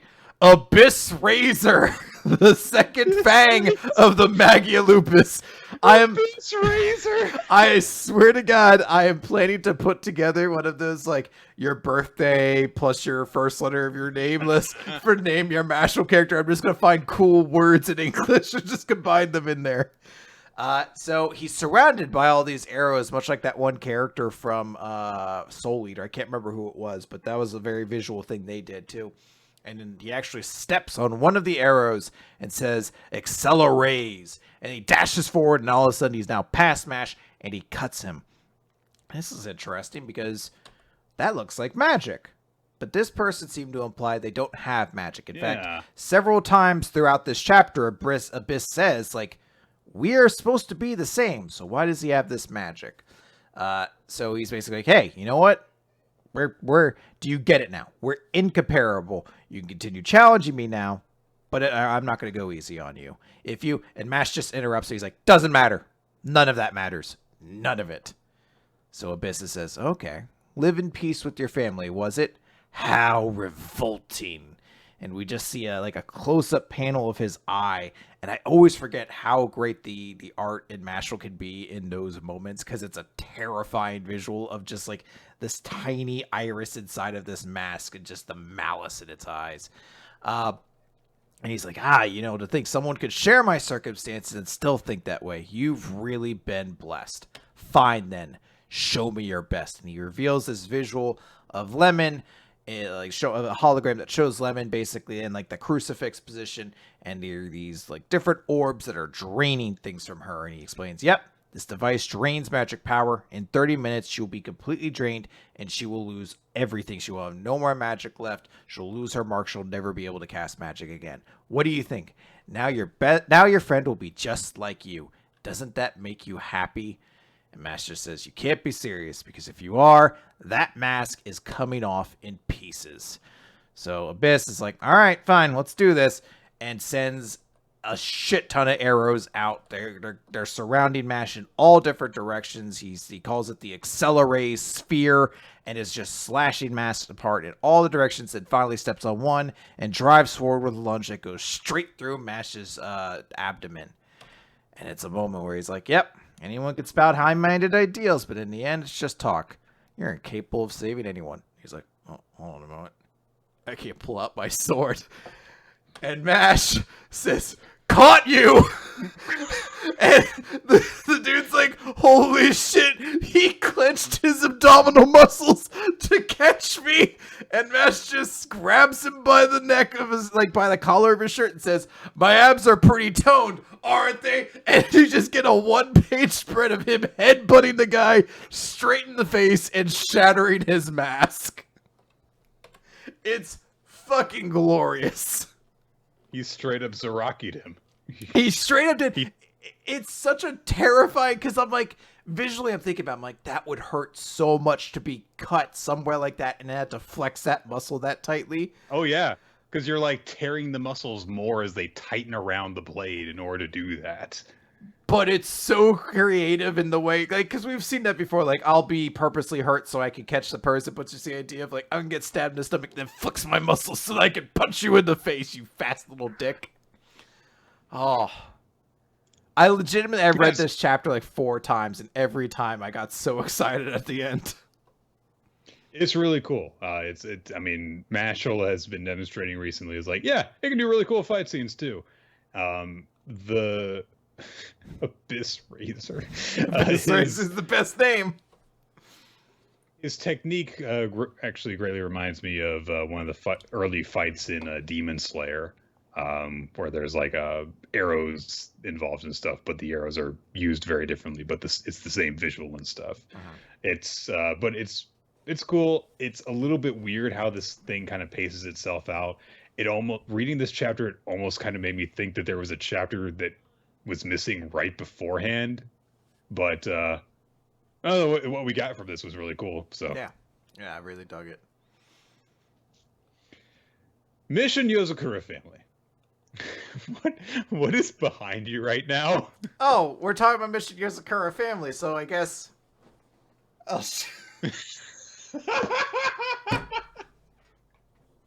I needed to come up with an appropriate background for this series, and I found one. It's weird that it's backwards, but okay. So I just saw this blank white screen, and I was just like, what the hell is it now? Oh, man. Mission 46, the unseen gunshot wound. that mysterious guy in the coat with the ring on his finger is it's so weird seeing your body disappearing into the white void over. No, it's not. It's fine. Keep going, Nick. Shinzo gets in touch with Taiyo saying like, hey, things are cool now, and Taiyo kind of wobbles a bit, and the guy in the coat catches him as he starts to stumble. He's like, are you hurt? And Taiyo's like, someone was still here, huh? But the guy walks away shortly after saying, you can't protect what you wish to protect with a weak body, so take care of yourself. And Taiyo's like, huh, what a weirdo. As Shinzo shows up, and then Shinzo's like, Taiyo, what's that? I was like, what are you talking about? And blood is oozing out of his body and staining his shirt from the inside. And then he just goes, bleh, and he falls over. So he's not doing so hot all of a sudden. Cuts back to the Yozakura residence. Taiyo is bandaged up and hooked up to medical equipment and stuff. He's got wires going on his body. He's got a, breathing mask and stuff. Now is analyzing his wounds and everything. And they say like, yeah, if Shinzo had not been there to give him first aid, he would be dead. Mutsumi, of course, is very worried for her husband. Kyoichiro, asshole that he is, but at least he's less of a dick than usual, starts scribbling on Taiyo's face while he's unconscious. So Futaba beats him up so badly that he is censored. Which is weird. Now drops him outside and says, no visitors except for family. And Kyoichiro's like, I'm his... Anyway, Shinzo's outside while this is going on. He, of course, is, kind of like feeling guilty, holding himself, and Kyoichiro starts to comfort him, and Shinzo says, it's not that. I just can't believe what happened, because right before my eyes, he was just suddenly covered in blood. And we see it from his view of like Taiyo just standing there normally, and then like bullets just suddenly are all, going into him from all directions at once. And he says, I can detect a silencer or a sniper with my ears, and there was no bloodlust around, there was no human presence around, no sound.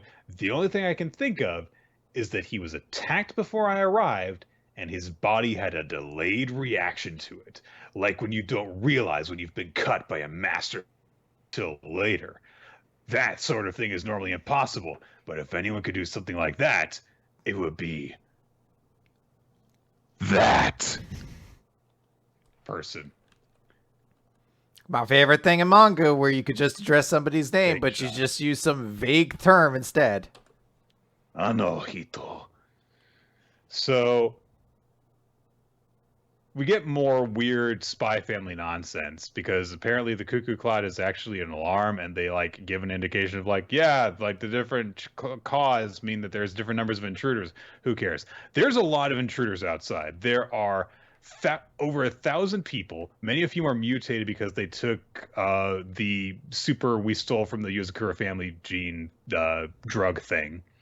There are helicopters from which people are descending.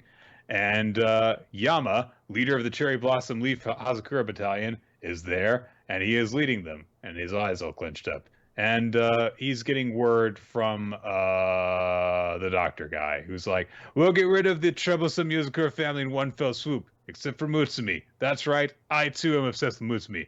But probably because of the family gene thing, and I want to use it for power instead of actual infatuation, but don't count me down. There's never too many of those for Mission Yozakura family. They advance in the mansion. The family dog shows up. He grows. He attacks a few of them. Things go well for a little while. And then, as the smoke clears from the first assault, the real monsters arrive. And so basically all of the family are going outside of the mansion, of course, save for Mutsumi, who is still looking after Taiyo. And they're getting ready to fuck shit up. There's a nice, cool, full-page spread with all of them all walking together, getting ready to defend their home and their adopted brother against these people. So there's a couple, there's a little bit of coolness in this chapter, but it's still very weird at the beginning. And it's also weird to see the pacing set by this chapter, because it's like, is this series ending too? It seems like a sudden acceleration, but this series has always had a weird pacing. So Yeah, I wouldn't say it's ending or anything like that. I think the thing here, Mission Yozakura family has kind of set itself to a stance of like, we'll be serious for like a month and a half, and then we're gonna go right back to the jokes. So I think this is the month and a half we're being serious still, and then in about 2 chapters, once they deal with everything, we'll just go back to like joke chapters again. That's my expectation. People are saying that they think this is like the chapter where it turns into a battle manga, and maybe it is. I just don't have that confidence because I thought we would kind of gone past that 2 times now already. So yeah, who knows? All right, so I don't have anything for Black Clover, unfortunately. Maybe next week. Instead, Nick, let's just talk about Black Clover. Page 260, Dark Out. So they did it. They beat Dante. He's been defeated. He's done. He's on the ground. Asta's arm no fooling. He's been beaten. They won the fight. It was not a cop out. So Asta starts to pass out because he's like, I'm so tired. And Yami's like, well done, Asta. You did it. He's like, yes, sir. Everyone's praising them. Everyone's like, thank God, this really worked. They kind of note that Dante's not dead, although he's probably dying. So that might be relevant towards the end of this chapter. And he's like, well, you know what? We managed to get the top devil host of that country, so I guess everything worked out. And then Zeno shows up, and they're like, Who was the top devil owner you were saying, bitch? And in a single, basically it's a full page spread, and then all of a sudden, a series of bones impaled Yami, and Findle just looks over in horror as it all happens. And there's another set of bones that are impaling William Vengeance. And they're like, holy shit, they have it now. The world tree magic and dark magic. That's what they need to open the underworld. So Zeno explains like, yep, magic was fluctuating a lot here. Kind of concerned me. And I came to look into it. That said, and then he's like, I know you said all that, and then you lost. You're hopeless. So he picks up Dante's body, and then he tries to strike Asta, and Finral uses his teleportation, or spatial magic rather, to make it so it goes a different direction. And, Zeno's like, spatial magic, eh? And he thinks like, that's his. And thinking back to Yuno, and he's like, maybe it's good that I got him early. I'd rather take that one out as well, but it's time. And Gauche screams, you're not going anywhere. They do a gigantic combo attack, or he uses a big like mirror reflecting attack, and he just uses his bones to block all of it. God, Henry, that's his name. Henry actually flies the Black Bull headquarters out, but a bunch of bones just break it. Asta goes inside to his devil, and it's like, Devil, I need power again. Just let me your power again one more time. And Devil's like, nope. You can't handle it anymore. You're done. Besides, I don't want anything more from you anymore. You can't make any contracts with me. It's your fault for being weak. Vanessa creates the Rouge rather. It's like, Rouge, you gotta do something. If you could touch the captain, then your power will activate. They won't be able to hurt him.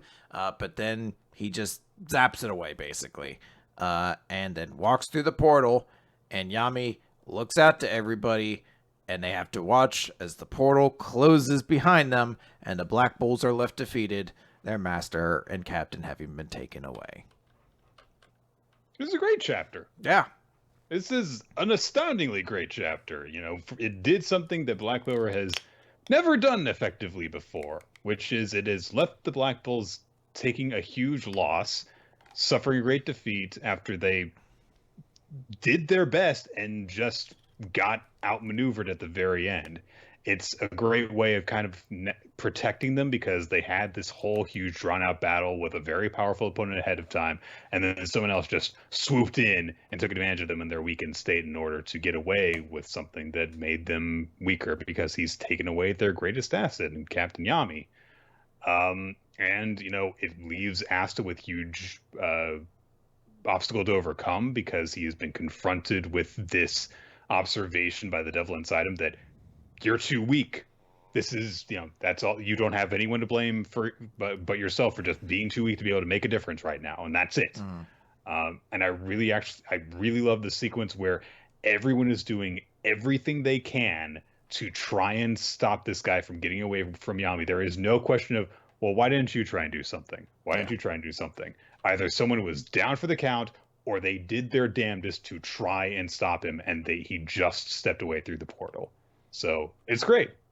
Yep, it's excellent. I actually really also enjoy because it's pretty much the Black Clover mantra of I gotta get stronger, but this time Asta being told like, no, it's your fault for being weak, and that being his motivation, presumably to now get stronger, is actually really cool because it's coming from somebody who's more powerful and is just like, probably could have helped, but you're too weak to actually do anything, buddy. So no, like, I kind of like that now this relationship is developing between Asta and the devil inside of him. And I said everyone was working together in this big moment. And we've now kind of really cemented that Zeno is this big bad guy of the Spade Kingdom. So it works on a lot of levels, and I'm pretty excited for everything going on.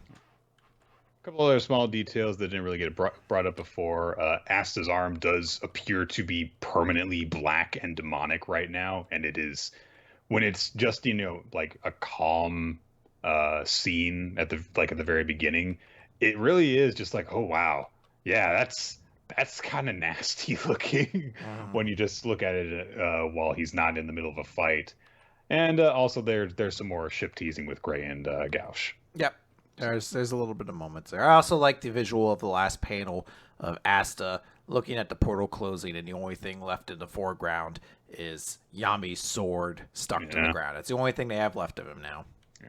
I also really like the page right before that where Yami is just kind of like, good luck, guys, you can do it. Yeah. Sort of expression, and everyone else is just shocked and horrified that this person that they care for so much is being taken away, and they're helpless to stop it. So, Okay. Let's finish up with One Piece. All my friends are here. Chapter 987 of One Piece, Vassals of Glory. Because it's going to take me a little bit of getting used to remember. It's like, all right, Jinbei actually is a Straw Hat now, so he'll show up in the Straw Hat collages now. Yep, he is officially a Straw Hat. Yeah. Oh, Fish. Oh, shit. Never even thought of that before. Nick, you got to tweet that out before someone takes it. Nope. I'm going to take that right now. Go ahead.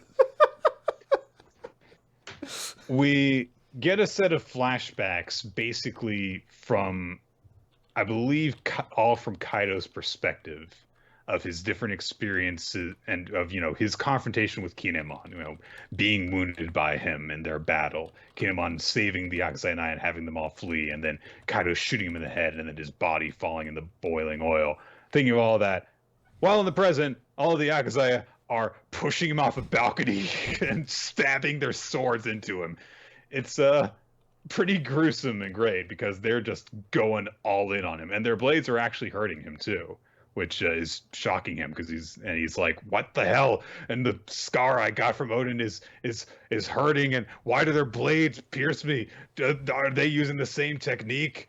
And he's crying out in pain and shock and stuff as all of them are just like, pierce his hide, just coming down on him with all their swords at once. And they fall to the ground. They crash through the floor. And immediately, of course, they're surrounded by people, and they're like, freaking kill the samurai, because they're surrounded by people. But of course, Hyogoro and some of his men were mingled in with the crowd.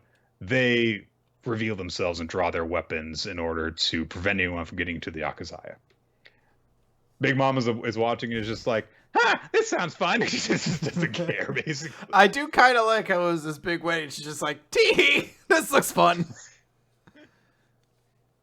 Yamato and Luffy go rushing in.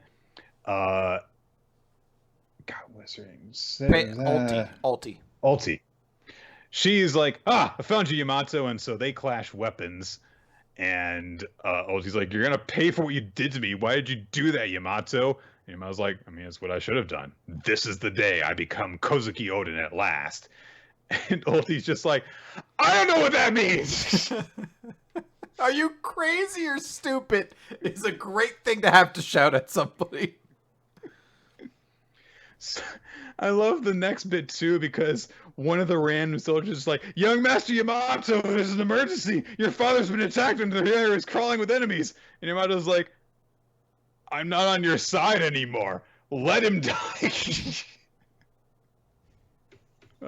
So, but for a bit, Big Mom, it kind of did seem like she would just like watch stuff happen, but then she's like, "Straw Hat!" So not so much now.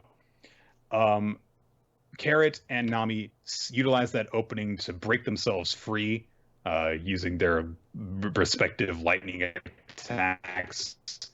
Big Mom declares to Luffy, "I came all this way just so I could kill you," which is horrifying. Yeah.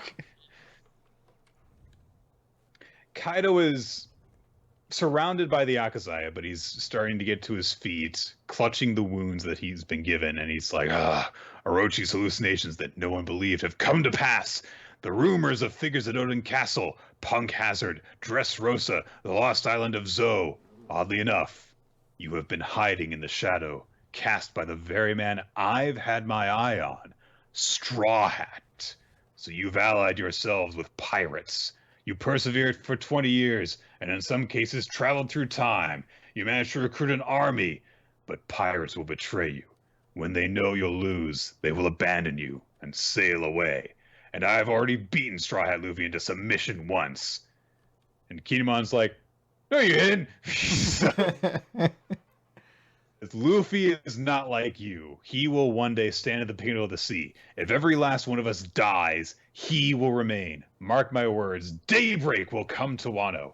That is the promise I made to my lord. Cool speeches back to back. Very, very cool. Sure this also is, I think, such a particularly cool moment.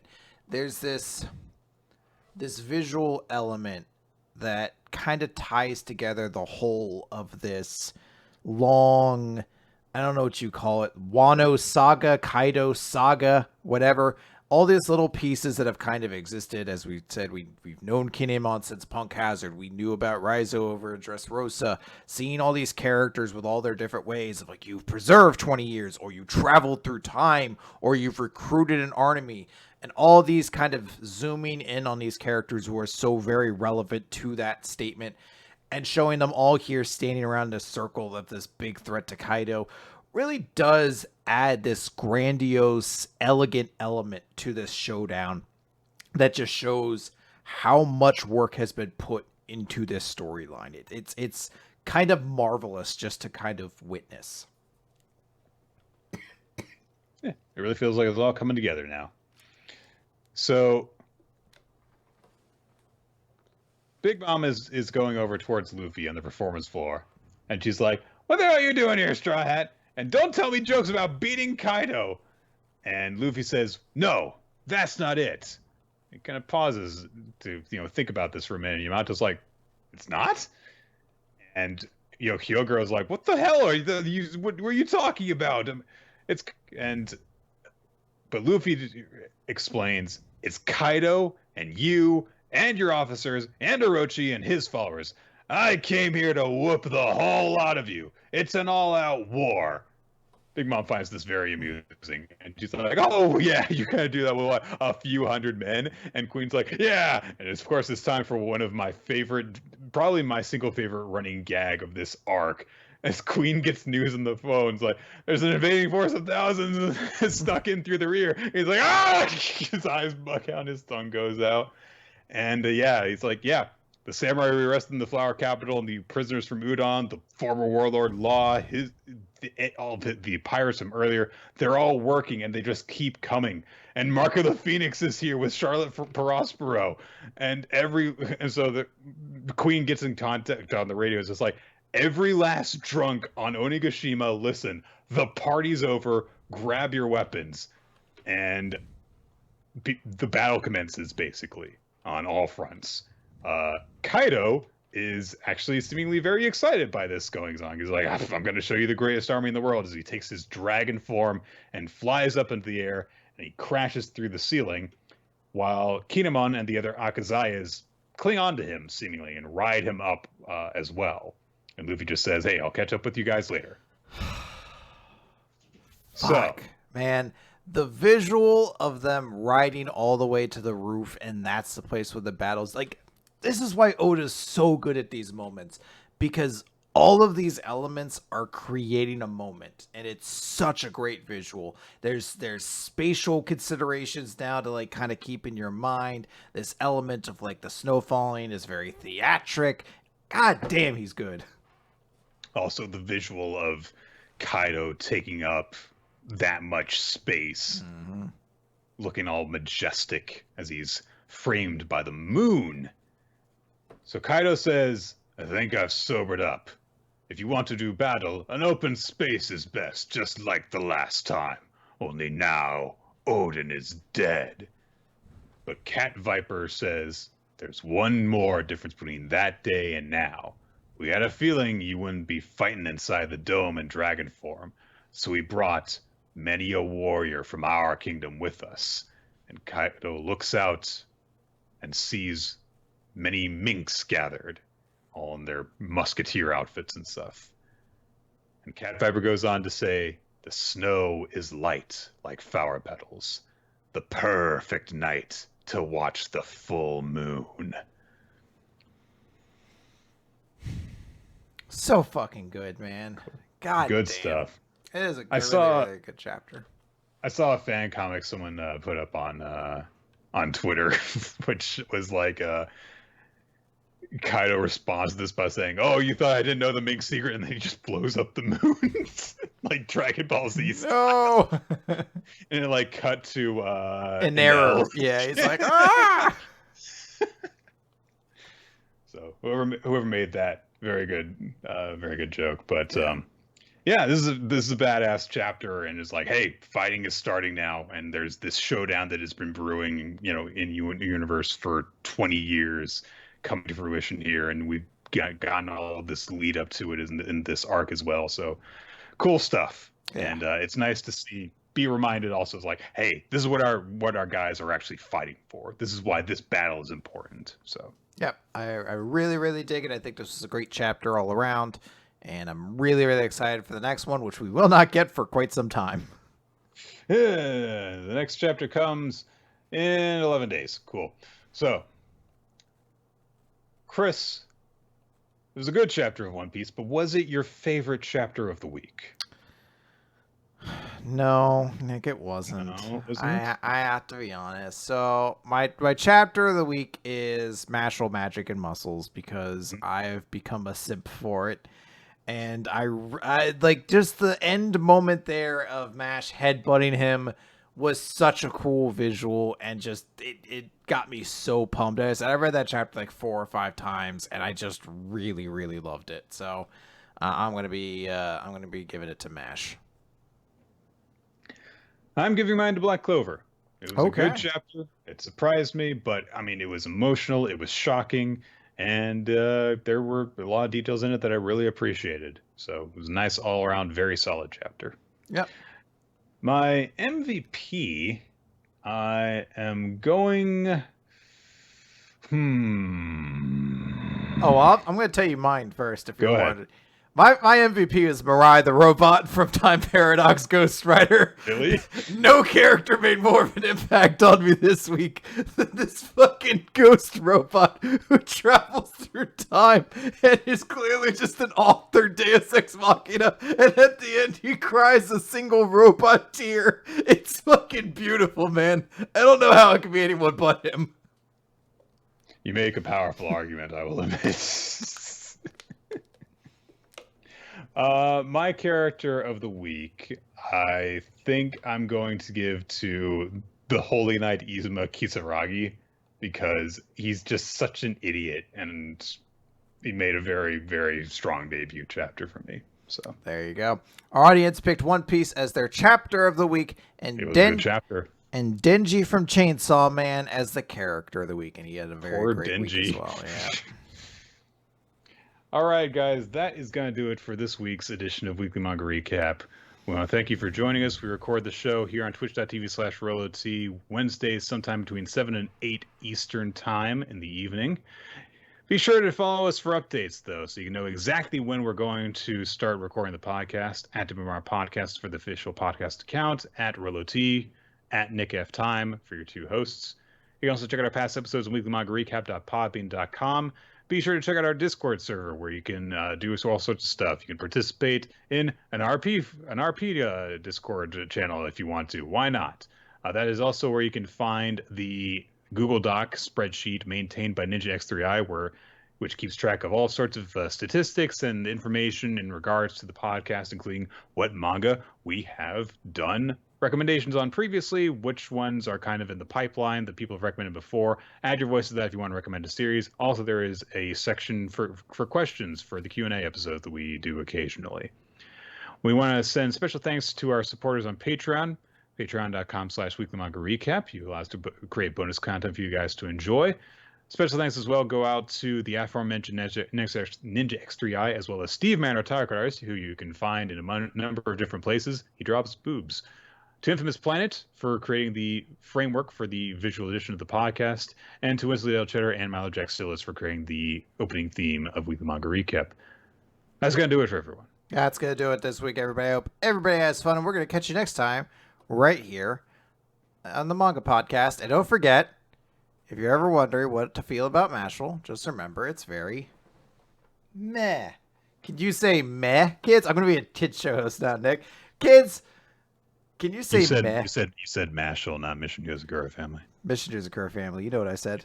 The truth relies itself. No, Nick, I can't. I'm a simp. I need to give it money. No, as I disappear into a cream puff that just falls to the ground. Wow, Chris, you really stepped up the background elements there. Chris.